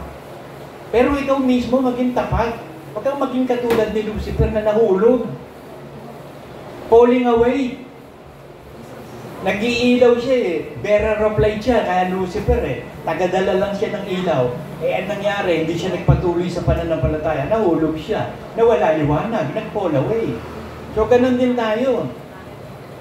Hindi pwedeng hindi tayo magsasakripisyo. Sabi ng Diyos, itipunin mo sa akin ang gagawa ng sacrifice. Covenant of sacrifice. Magkukumit ka sa pananampalataya. Hindi pwedeng hindi ka magkukumit. Kasi minsan lang ito eh. Hanggang sa abutin na natin lahat ang kahustuhang pananampalataya. Eh wala ka dun sa kahustuhang pananampalataya eh. Ayaw mo magpatuloy. Malalaman mo, pag tunay ka mananampalataya, sumusunod ka sa utos. Tignan mo, may mga utos ba ng Diyos hindi mo sinusunod? Para kang Christmas light, patay sindi. O ikaw yung nagsasakripisyo talaga, nagtitiis na sumunod sa lahat ng utos ng Diyos. Isang tunay na mananampalataya ka. Tunay na alagad ka ng Panginoong Hesus. Kasi sabi ng Diyos, ang umiibig sa akin, yung sumusunod sa aking mga utos. Eh hindi mo sinusunod, hindi mo iniibig ang Diyos. Paano ngayon yun? Eh siya hahatol sa iyo. May salitang hahatol sa iyo sa huling araw. Ang salitang sinalita ko ang hahatol sa inyo. Yung salita ng Diyos ang hahatol sa atin. So, judge yourself. Kasi hahatulan na ng Diyos sa iglesia. Nakakatakot na maiwan ka sa rapture. Kasi minsan lang mabubuhay. Minsan lang ang faith eh. E di pag-igihin mo, maging valedictorian ka rito kahit hindi ka magaling sa eskwelahan. Kahit bobo ka sa eskwelahan, hindi problema yan. Dito ka maging magaling sa pananampalataya. Maging valedictorian tayong lahat. Maging finisher tayong lahat. Sa katotohanan, binabautismuhan ko kayo sa tubig sa pagsisisi. Dinaanan na natin to eh. Nagsisi na tayo, nanampalataya tayo, nabautismuhan tayo sa tubig, binautismuhan tayo sa Espiritu, at ngayon, binabautismuhan ng iglesia sa apoy. Iihiwalay na niya yung hindi sa kanya. Titipunin na ang mga tupa. Sa pagsisisi, dapat dumarating sa hulihan ko ang lalo makapangyarihan kaysa akin na hindi ako karapat-dapat magdala ng kanyang pangyama. Na siya ang sa inyo'y magbabautismo sa Espiritu Santo at sa apoy. So hindi lang bautismo sa Espiritu at sa apoy pa, may kasunod yun. Kaya malalaman mo, pag tunay ka na bautismo sa Espiritu, dadaan ka sa apoy. Yung bautismo ng apoy, yun yung pagsubok ng pananampalataya. Yun yung nangyari sa Israel. Nang hirangin si Moses, alisin ng Israel sa Ehipto para palayain, papuntang Promised Land, ang gusto ng iba, makapunta na ng Promised Land. Hindi muna. May pagsubok pandadaan. At sinubukan sila ng Diyos for 40 years. Paano malalaman kung hindi susubukan? Ikaw ba, pag bumibili ka ng isang bagay, bumibili ka basta? Lalo damit. Sana kung alam mo na yung size mo eh. Kahit sa online ka, pwede eh. Kung mali man eh, ma-return refund mo naman eh. Pero yung sapatos, siguraduhin mo yung size kasi iba-iba ang size ng sapatos. May European, may US, may Asian. Ganon din ang t-shirt. Kaya alam mo dapat equivalent ng size kung sa online. Mas maganda kung physical kang bibili. Maisusukat mo yung sapatos, maisusukat mo yung damit. So hindi ka magkakamali. So ganun ang pananampalataya. Sukatin natin ang pananampalataya. Isukat natin yung sapatos natin dun sa tamang size. Yung bang ating pagsunod, tama. Nasusunod mo ba utos ni Kristo? Nakakatugon ka ba talaga? Yung bang pananampalataya mo, wagas? Na-experience mo na bang sumampalataya talaga? O salita lang? Kasi ma-experience mo talaga pananampalataya. May sitwasyon sa buhay mo na talagang ibibigay mo sa Diyos ang lahat ng pag-asa. Ipagkakatiwala mo sa Diyos ang buhay mo, ang lahat ng bagay sa iyo. Excuse me. Kung meron mang sitwasyon magaganap sa buhay mo, ipagkakatiwala mo sa Diyos yun, nagawa mo na ba yun? Nangyari na ba sa iyo yun? Yung wagas na pananampalataya. Halimbawa ako, sample. Kasi naganap ko ang wagas na pananampalataya eh. Kasi na-stroke ako eh. Na-stroke ako, ngayon sabi ko, Lord, tulungan mo akong makalakad. Umiinom pa ako ng gamot noon. Eh naubusan na kami ng pambili ng gamot. Tapos na sa pera, sa tithes. So ano ngayon ang gagawin mo? Diyaasa mo sa Diyos ang buhay mo. So, di-desisyonan mo yun, mananampalataya ka ba totoo? Na ang Diyos na bahala sa buhay, hindi ka umiinom ng gamot. Ginawa ko yun. So, manpalataya ako sa Diyos, di ako uminom na kahit anong gamot. Hanggang sa, eto pa rin ako, nakatayo pa rin ako, buhay pa rin ako. O nung maestro na naman ako, sinubukan na naman ang faith ko. Kailangan wagas din ang pananampalataya mo. Ngayon, ang dami ko nararamdaman. Masakit yung lower back pains ko, upper back pains ko, yung sacras ko, yung aking cervical spine, lumbar spine, nahihilo ako lagi, masakit ang ulo ko, ang tuhod ko, may arthritis ako, may osteoporosis ako, ang dami ko sakit. But I have to believe God. Kailangan ipagkatiwala ko sa Diyos. Dahil kayo makapangyarihan sa lahat. Pwede niyang gawin kahit ano eh. Yung ba sakit mo, hindi niya kaya pagalingin? Kahit ba cancer yan eh. Eh ano yung cancer? Eh sakit din yun eh. Ang Diyos ang sumusugat, ang Diyos ang nagpapagaling. Di kaya niyang pagalingin kahit ano. Magtiwala ka lang sa Diyos. Kasi pinagkatiwala ko na sa Diyos ang buhay ko eh. Pinaniwalaan ko yung my body will heal my body. My brain will heal my brain. My heart will heal my heart. My lungs will heal my lungs. Pinagtitiwalaan ko na nilikha tayo ng Diyos na may kapangyarihang gumamot ang ating katawan. So kailangan paniwalaan mo yun. Nagawa mo na ba yun? Halimbawa, may sakit ka, naniniwala ka na pag nilahis mo sarili mo, gagaling ka. Naniniwala ka ba doon? Pag nag-pray ka, humihingi ka ng isang bagay, pinasalamatan mo, natanggap mo ba? Pinaniwalaan mo ba yun? So napaka-importante ng tunay na pananampalataya. Nagawa mo na ba yun? Kahit isang example lang, may nagawa ka bang pananampalataya talaga? O ayaw mo, natatakot ka, duda ka? Hindi ka kalulugdan ng Diyos. Kasi yung pananampalataya tunay, yun lang ang kinalulugdan ng Diyos. Kung hindi tunay ang faith mo, hindi ka kalulugdan ng Diyos. Parang ano lang yan yung si Dracula. Nilagyan ng krus ni Christopher Lee. Si Dracula ng krus. Sabi ni Dracula, you need faith. Hindi siya takot doon sa krus, takot siya doon sa pananampalataya. Do you have that faith? Si Satanas, hindi takot yan kahit takot siya doon sa tunay na mananampalataya. Kasi yung tunay na mananampalataya, there is power in the word of Jesus Christ. In the name of Jesus Christ. So, i-prove mo sa sarili mo. Sino magpo-prove niyan? Ikaw ang magpo-prove niyan sa sarili mo. Kasi alam na Diyos kung sino tunay. Hindi pa nga nililikha langit at lupa, alam na niya kung sino tunay sa atin Ikaw. Kaya tayo sinusubukan para ma-experience mo kung ikaw ay tunay. I-prove mo sa sarili mo, kaya mayroong pagsubok. Ano purpose ng pagsubok? Higit pa yun sa ginto at pilak. Para malaman kung tunay ang faith mo, susubukan ka. Meron nga yung mga mag-aagimat, every Biyernes Santo, sinusubukan yung kanilang agimat kung totoo. Ang nanonood naman ako, ang napapansin ko, halimbawa, yung daw agimat, hindi tinatabla ng bala. Ba't hindi niya ilagay yung agimat niya sa dibdib niya, barilin siya? Ayaw Ang ipinababaril, yung agimat lang paano kung tanga yung bumabaril, hindi tatamaan yun. Kung tunay yung agimat mo, di ilagay mo sa dibdib mo, tapos pabaril ka. Tingnan natin ba hindi ka tinabla, totoo yan. So, susubukan ng pananampalataya. Kaya nga 40 years ang inabot. Bakit? Ang Israel napakatigas ng ulo. Kalalabas lang ng Ehipto, gusto promise land Kalalabas lang ng Ehipto, flowing of milk and honey na hindi pwede. Dadaan ka sa Red Sea, sa bautismo ng tubig. Doon ipakikita ng Diyos na nilinis kayo. Tapos, mabibiyat yung Jordan River, bautismo sa Espiritu. Susunod ng bautismo sa apoy. Dadaan kayo sa disyerto, talaga hirap. Pero merong provision ng Diyos. Merong pillars of fire. Nandun ang Holy Spirit. Merong ulap, si kain na glory. Tapos pakakainin kayo ng Diyos kahit hindi ka magtrabaho. Seek ye first the kingdom of God and everything else shall be added. Nung hanapin ng Israel ang kaharian ng Diyos, kung mo naaawa ang Diyos sa kanila, reklamo ng reklamo.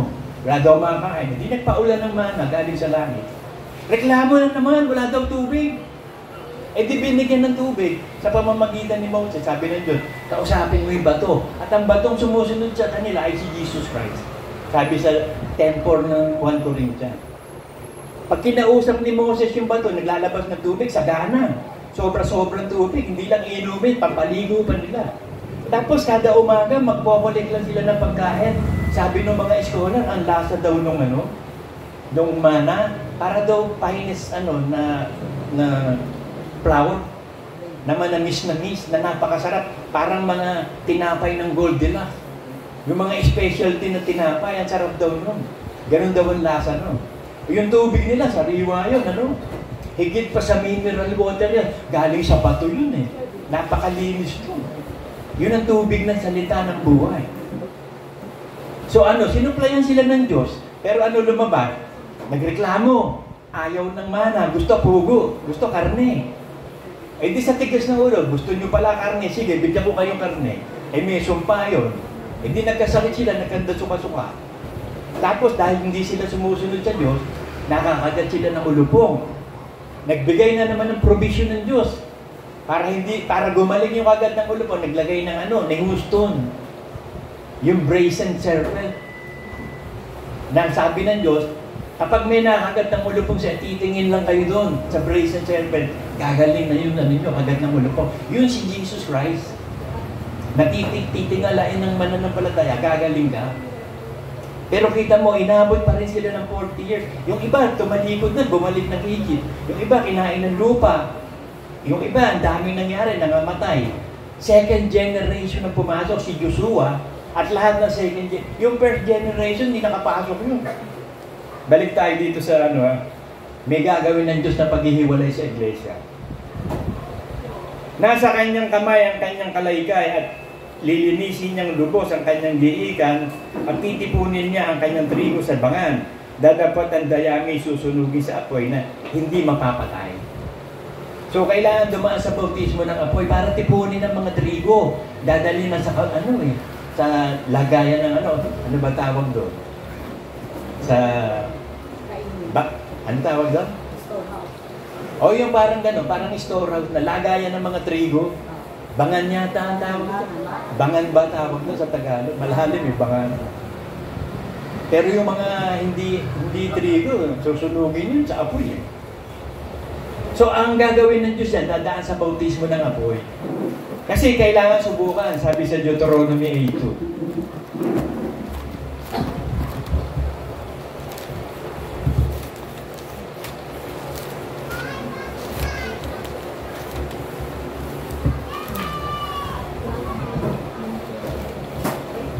Kasi kung hindi ka susubukan at hindi ka pababayaan ng Diyos, hindi malalaman kung ano nasa puso mo. Yun ang nangyayari kay Hezekiah. Pinabayaan na siya ng Diyos. Kasi nung una, si Hezekiah, napakabuting hari. Tinanggal niya yung Nehuston yung brazen serpent kasi nag-idol worship ang Israel dun Ibinalik niya sa pagsunod sa kautusan ni Moses at lahat ng mga kautusan. Ngayon, nagtagumpay si Hezekiah. Nakasunod ang Israel. Sa bandang huli, wala, nagbalimbing na naman. Sinabi ng Diyos sa kanya, mamamatay ka. Sabi kay Isaiah. Nagsisi siyang lubos. Nakita ng Diyos ang pagsisisi niya, hindi na siya mamamatay, dadagdagan pa ng 15 years. Pero pinabayaan muna siya para malaman kung ano nasa puso. Ganon din tayo Ilalagay ka ng Diyos sa pagsubok, pababayaan ka. Hamong malagay ka sa hardship. Punta ka doon sa bridge, over troubled water ka. Para malaman, when you, we will decide when we cross the bridge, mayroong mga ganong salita Ito sinasabi Deuteronomy 8:2. At inyong alalahanin ang buong paraan na pinagtubayan sa inyo ng Panginoon ninyong Diyos nitong 40 taon sa ilang upang kayo mapagkumbaba at subukin ka na malaman kung ano ang nasa iyong puso. Kung iyong gaganapin ang kanyang utos o hindi, pagpapakumbabain ka ng Diyos, ganun ang ginawa ng Diyos sa akin. Kasi mapagbataas ako Sobrang tiwala ako sa sarili ko. Sasabihin pa nga ng nanay ko, ikaw nga manalangin ka, hindi ka nanay. Hindi ko na kailangan yung prayer ka. Kaya-kaya ko lahat. Wala. Kaya ang ginawa ng Diyos, pinagpakumbaba ako. Strigan ako. Na-stroke. Alam mo, na-stroke ka. 5 minutes lang na hindi dadalo yung dugo sa utak mo, mamamatay ka. So na-stroke ako. Para nang sa gano'n, mapagkumbaba ako ng Diyos na hindi ako magtiwala sa sarili ko, kundi sa Kanya. Yung kakayanan ng Diyos at magkakaroon ako ng total trust in the Lord, hindi ko kaya. So na-experience ko, hindi ko pala kaya. Alam niyo, pag ako naka-eba ng isang araw, tuwan-tuwa na ako. Kasi constipated ako lagi, ang hirap. Lagi ako humihingi ng tulong sa Diyos kada ako i-evac. Kaya pinagpala na ako pag ako naka-evac na hindi constipated. Pinagpala na ako ng Diyos noon. Napakalaking pasasalamat ko na, Lord, napakabuti mo na naka-evac. Pero mo evac na samantalang yung iba dali-daling iba. Samantalang ako kailangan ko pang humingi ng tulong. Kasi mapalad ang walang ibang inaasahan kundi ang Diyos. Ang total trust mo. Tinuruan ako ng Diyos na ang trust ko is in Him. Trust in the Lord with all of your, and do not lean in your own understanding. Palpak yung understanding mo. Higit ka pa ba sa Diyos, sa understanding ng Diyos? Kaya kahit ano nangyayari sa atin, love accept all things. Ano man ang nagaganap sa'yo, mabuti man o masama, love believes all things. I-apply mo yung faith. Kaya dinadahan tayo sa pagsubok para malaman kung sino totoo sa atin. Paano malalaman kung hindi dadaan sa pagsubok?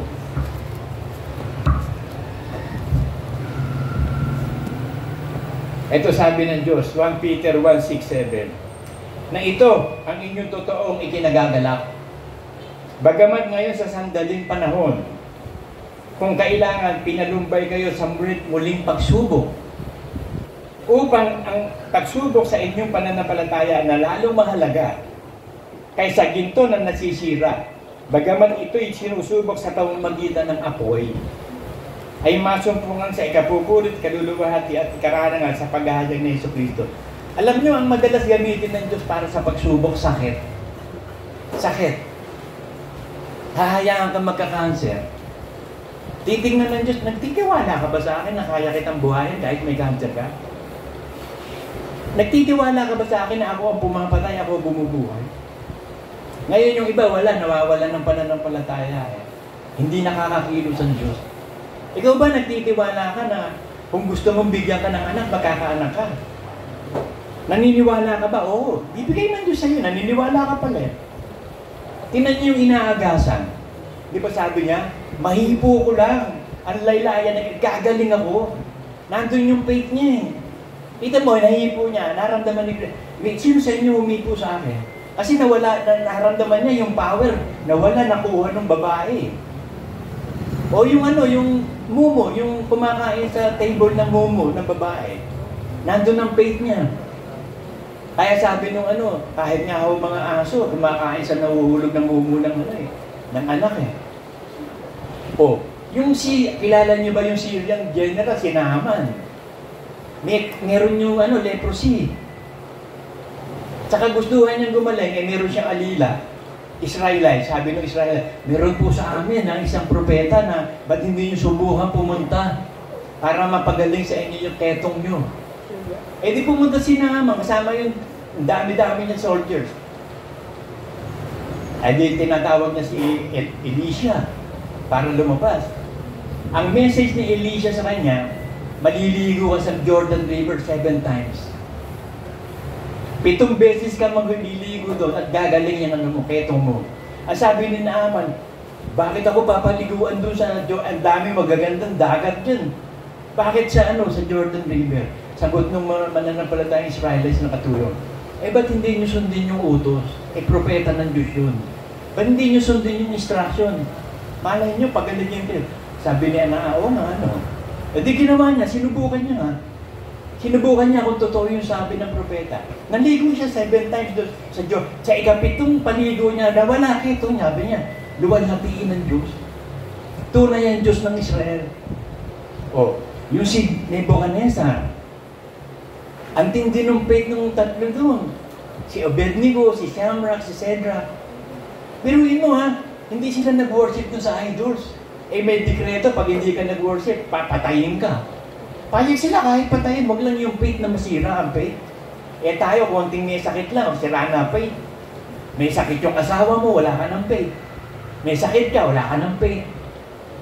Ang dami nagaganap sa buhay mo masama, wala ka ng faith. Manatili ka, tinag si Lucifer, ang ganda-ganda ng pwesto sa langit na wala pa faith. Ang ganda na ng pwesto nasa langit lang yun. Pakyat panaog siya sa bundok ng Diyos. Tapos inihanda pa sa kanya yung pag-worship sa langit. Mag-worship ang buong universe. Siya ang maglilid ng worship kaysa nahulog na malaliwanag. So hindi na niya magagawa yung inihanda sa kanya. Sa atin ang inihandahan ng Diyos, tagapagmana ng langit at lupa. Bibigyan tayo doon ng isang batong may bagong pangalan. Forever and ever natin pag tayong mabubuhay. Ayaw mo ba nun? Pero kailangan mo magsakripisyo. Kailangan mo magtiis dito sa pananampalataya. You have to believe by faith. Kailangan yung tunay na faith. Sabi ng Panginoon, it is done to you as you believe. O ano yung pananampalataya mo, mangyayari sa iyo. So ano yung pananampalataya mo ba talaga? Yung iba sinasabi, mapagamot ka dun sa faith healer, gumagaling. Ang hindi nila nalalaman, hindi naman yung faith healer ang nagpapagaling eh. Meron pumupunta doon gumagaling, bakit? Ang pinananampalatayaan nila, yung sinabi ng faith healer. Yun daw tubig ng balot, pag uminom ka, gagaling ka. So kung may naniwala, pag yung tubig ng balot, so hindi Inoverride ng Diyos yung, yung mga faith healer na yan. Yung faith noon. Sabi niya, kapag nakainom ako ng tubig dito sa balon, gagaling ako. So, hindi yung faith healer na nagpagaling, yung faith niya, na pag uminom siya ng tubig, gagaling siya. Yun yung sinabi nung inaagasan. Pag nahipo ko, ang laylayan ni gagaling ako, yun ang faith. Ay, yung sure faith pa yun dahil galing kay Kristo. Yung mga faith healer galing sa demonyo. Pero sabi nila, nagpapagaling yan. Oo, gumagaling, pero hindi yung faith healer o demonyo nagpagaling. Ang Diyos, because of your faith, is done unto you as you believe. Yung centurion, sabi nga ng Kristo, wala akong nakita napakatinding pananampalataya sa Israel, pero yung centurion na yun, biruin mo na, intindihan niya yung buong faith. Sabi ng centurion kasi, Panginoon, yung akin pong alila, may sakit sa ikamamatay. Sabi ni Kristo, puntahan natin, hindi na po. Sabihin nyo lang po, magaling na yung aking alila.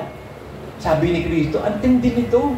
Ngayon lang ako nakakita ng ganitong pananampalataya. Kasi nasa authority siya. Sabi niya, kaya alam ko authority, pag sinabi ko sa kawal ko, halika, magkanaw ka ng kape, dalhin mo ito doon, susunod yun. Ganun din po kayo. Yung authority lang yun po ang kailangan ko. Eh di nung oras na yun, medyo sumalubong yung mga soldier niya. Nagbalita. Sabi niya, Panginoon, yung pong yung alila niyo po, magaling na. Anong oras gumaling? Ipinaalala siya. Nung sabihin ni Kristo, magaling na yung alila niya because of that faith, yung oras na yun. Dito ang tuwa centurion. So yun ang faith eh. Salita lang ng Diyos, naniniwala ka ba? Hindi mo na kailangan, i-prove na yan eh. Ba't mo i-prove ang salita nila? I-prove na yan. Ang i-prove mo yung faith mo. Ikaw ba'y totoo? O di patunayan mo sa sarili mo. Sundin mo lahat ng utos ni Kristo, magsakripisyo ka. Eh yung iba, ayaw na mag-worship dito eh. Gusto sa zoom up na lang eh. Yung iba, pag may sakit na, ang asawa o sino ba, wala na. Sira na faith. Hindi ka nagagalaw ang faith. Yung hangin ba, kaya mo tagain? Hindi, tagain mo ng tagain. Yun ang pananampalataya in the Spirit. You have to move by the Spirit. Kahit tagain mo yan, hindi mo matataga. So kahit ano nangyayari, hindi matataga faith mo, patuloy ka pa rin. Kahit umulan man at umaraw, nandun ka sa pananampalataya. Hindi mo pwedeng idahilan. Hindi po ako maka-attend kasi po may cancer ako. Hindi po ako maka-attend, may cancer yung asawa ko po. Hindi po ako maka-attend kasi may sakit po ako. Panginoon, susunod po ako, ipapalibing ko muna yung aking namatay. Let the dead bury their dead. Come to the living. Yung pananampalataya mo, buhay. Dito ka sa buhay, ba't sa patay? Sa buhay, patunayan mo, totoo pananampalataya mo. Proverbs 3:5.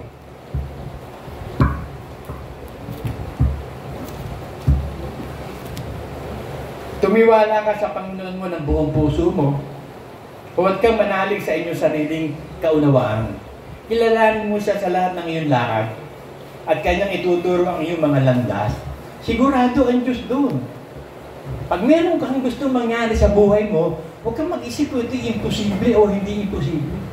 Magtiwala ka, huwag kang mag-isip na hindi kayang gawin ng imposible ito.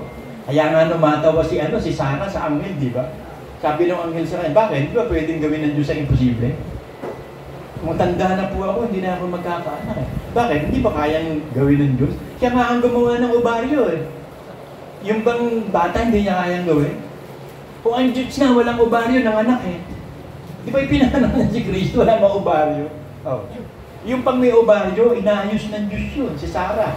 Kahit baog, makapangyarihan ng Diyos sa lahat ng bagay. Magtiwala ka lang, maniwala ka lang. Patunayan mo lang ang pananampalataya. Huwag kang mag-isip ng mga karunungan ng tao. Huwag kang umasa sa karunungan mo, sa kagalingan mo, sa tiwala mo. Kailangan pa bang mga katulad ko kayo na na-stroke para magtiwala sa Diyos? Hindi. Ang ginagawa ko ngayon, lahat ng bagay kaya ko na, pero hindi sa pamamagitan ko. Through Jesus Christ. I can do all things because of Jesus Christ. At nakatanggap ako ng pagtatagwan because of Jesus Christ. So, ang pagtitiwala natin sa ating sarili na magagawa natin lahat because of Jesus Christ, hindi because of you. Kasi bata pa ako, nasanay na ako sa kalye. Batang kalye ko, hindi mo ko pwedeng kawawain, kakawawain kita. Bata pa ako, nagsugal na ako. Kaya nung paglaki ko, ayun, masamang tao ako. Buti na lang may Diyos na may plano sa buhay ko. Pinigilan niya yun. Hanggang sa ginawa niya ako. Parang si Pablo, masama din si Pablo noong una eh. Kung makita ng Diyos sa puso ni Pablo, tinawag siya sa para sa Gentile.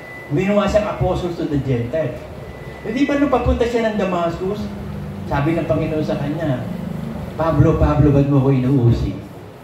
Nakita niya si Jesus Christ. Tapos narinig niya, nagsalita. Yung mga kasamahan niya, narinig din na nagsalita eh. Pero hindi na naintindihan, si Pablo lang na nakaintindi nung sinabi. Pero narinig din nila. Si Brother Manny, ganun din. Nung magpakita si Jesus Christ sa kanya, nakita din ng mga anak niya. Pero hindi narinig yung sinabi ni Cristo sa kanya. Yun ang magwi-witness na talagang yung tatay nila, nakita si Jesus Christ. Yung mga sundalo magwi-witness, talagang nakita ni Pablo si Jesus Christ at narinig. May mga witness na magpapatotoo.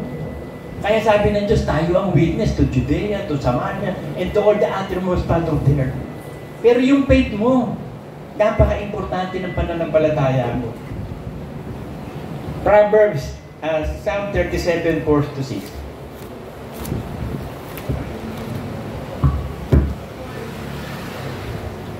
Magpakiligaya ka naman sa Panginoon at bibigyan ka niya ng nasa ng iyong puso. So, meron ka bang gusto sa puso mo? Meron ka bang ninanasa sa puso mo? Delight in the Lord. Among maligayahan ng Diyos sa iyo sa pagsunod mo. And He will give you the desires of your heart. Ano man ang desire ng puso mo, nangyari din sa akin yan. Ang desire ng puso ko, para kay baby, nung araw eh. Hirap na hirap kami sa kakagrab ng mahal-mahal ng bayan. Madalas kami pumupunta sa doktor, sa ospital, laki ng bayan. Eh, desire ng puso ko na hindi mahirapan si baby, Panginoon. Bigyan mo naman kami ng sasakyan, kahit ano. Pero kung bibigyan mo, gusto ko fortune. Pero anything na lang, kung anong gusto mo, pero yun ang gusto ko. Anong ginawa ng Diyos? Kung nakita niya yung puso ko, binigay niya yung desire, nagagamit namin ngayon. Kaya kayo mga pamilya, mag-join force na kayo lagi. Mag-reunion kayo habang nandito pa ang mundo.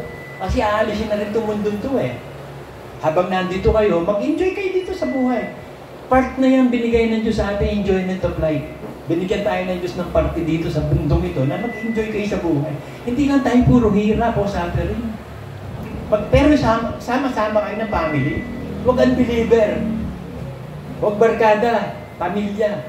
Because charity begins at home. Ang pag-ibig nagsisimula sa loob ng bahay.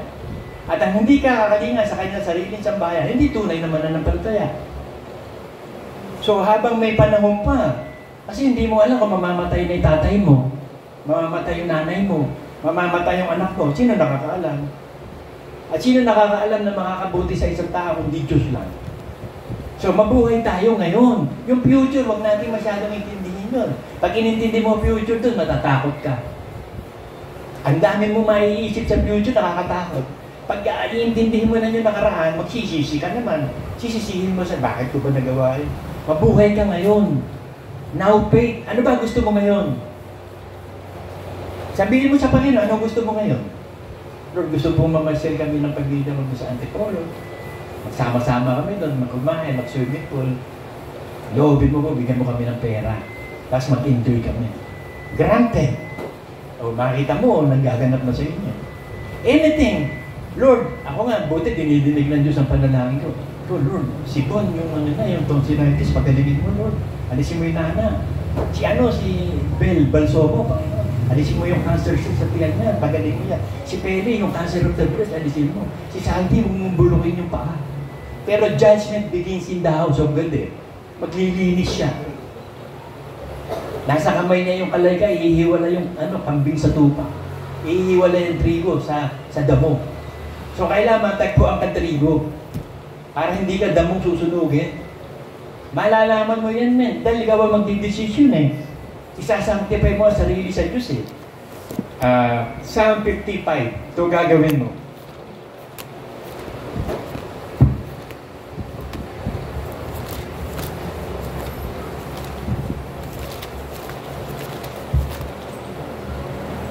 Pisanin mo ang aking mga banal sa akin. Yung makikipagtipan sa akin sa pamamagitan ng sakripisyo. So, covenant of sacrifice ang titipunin. So, ang matitira sa iglesia nito, yung may covenant of sacrifice lang. Yung handang magtiis, ang ganda maghirap. Dahil di ba si Jesus Christ, sabi niya, Panginoon, Ama, pwede ba? Pwede ba? Ayoko nito. Pero hindi yung kalooban ko, yung kalooban mo. Nag-sacrifice siya, nagtiis siya. Di ba? Sa Hebrews 5:9 ba yun?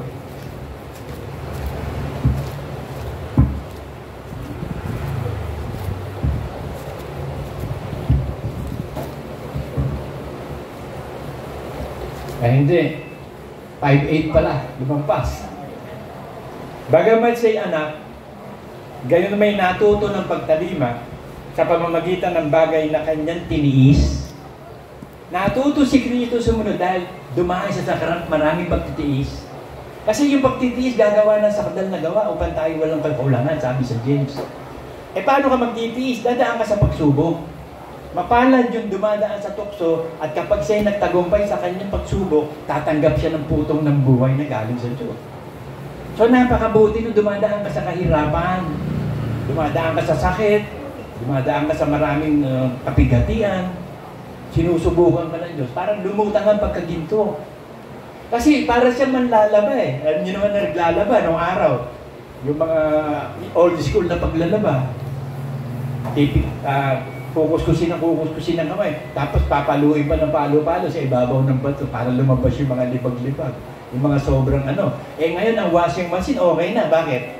Isang araw lang pawis lang aalisin dun. Hindi naman tayo katulad ng mga nasa bundok nang dudumi ng katawan eh. Kaya washing machine, okay na eh. Mai-washing machine mo lang yung damit mo, okay na. Pero ang Diyos, hindi lang washing machine ang gagawin sa akin.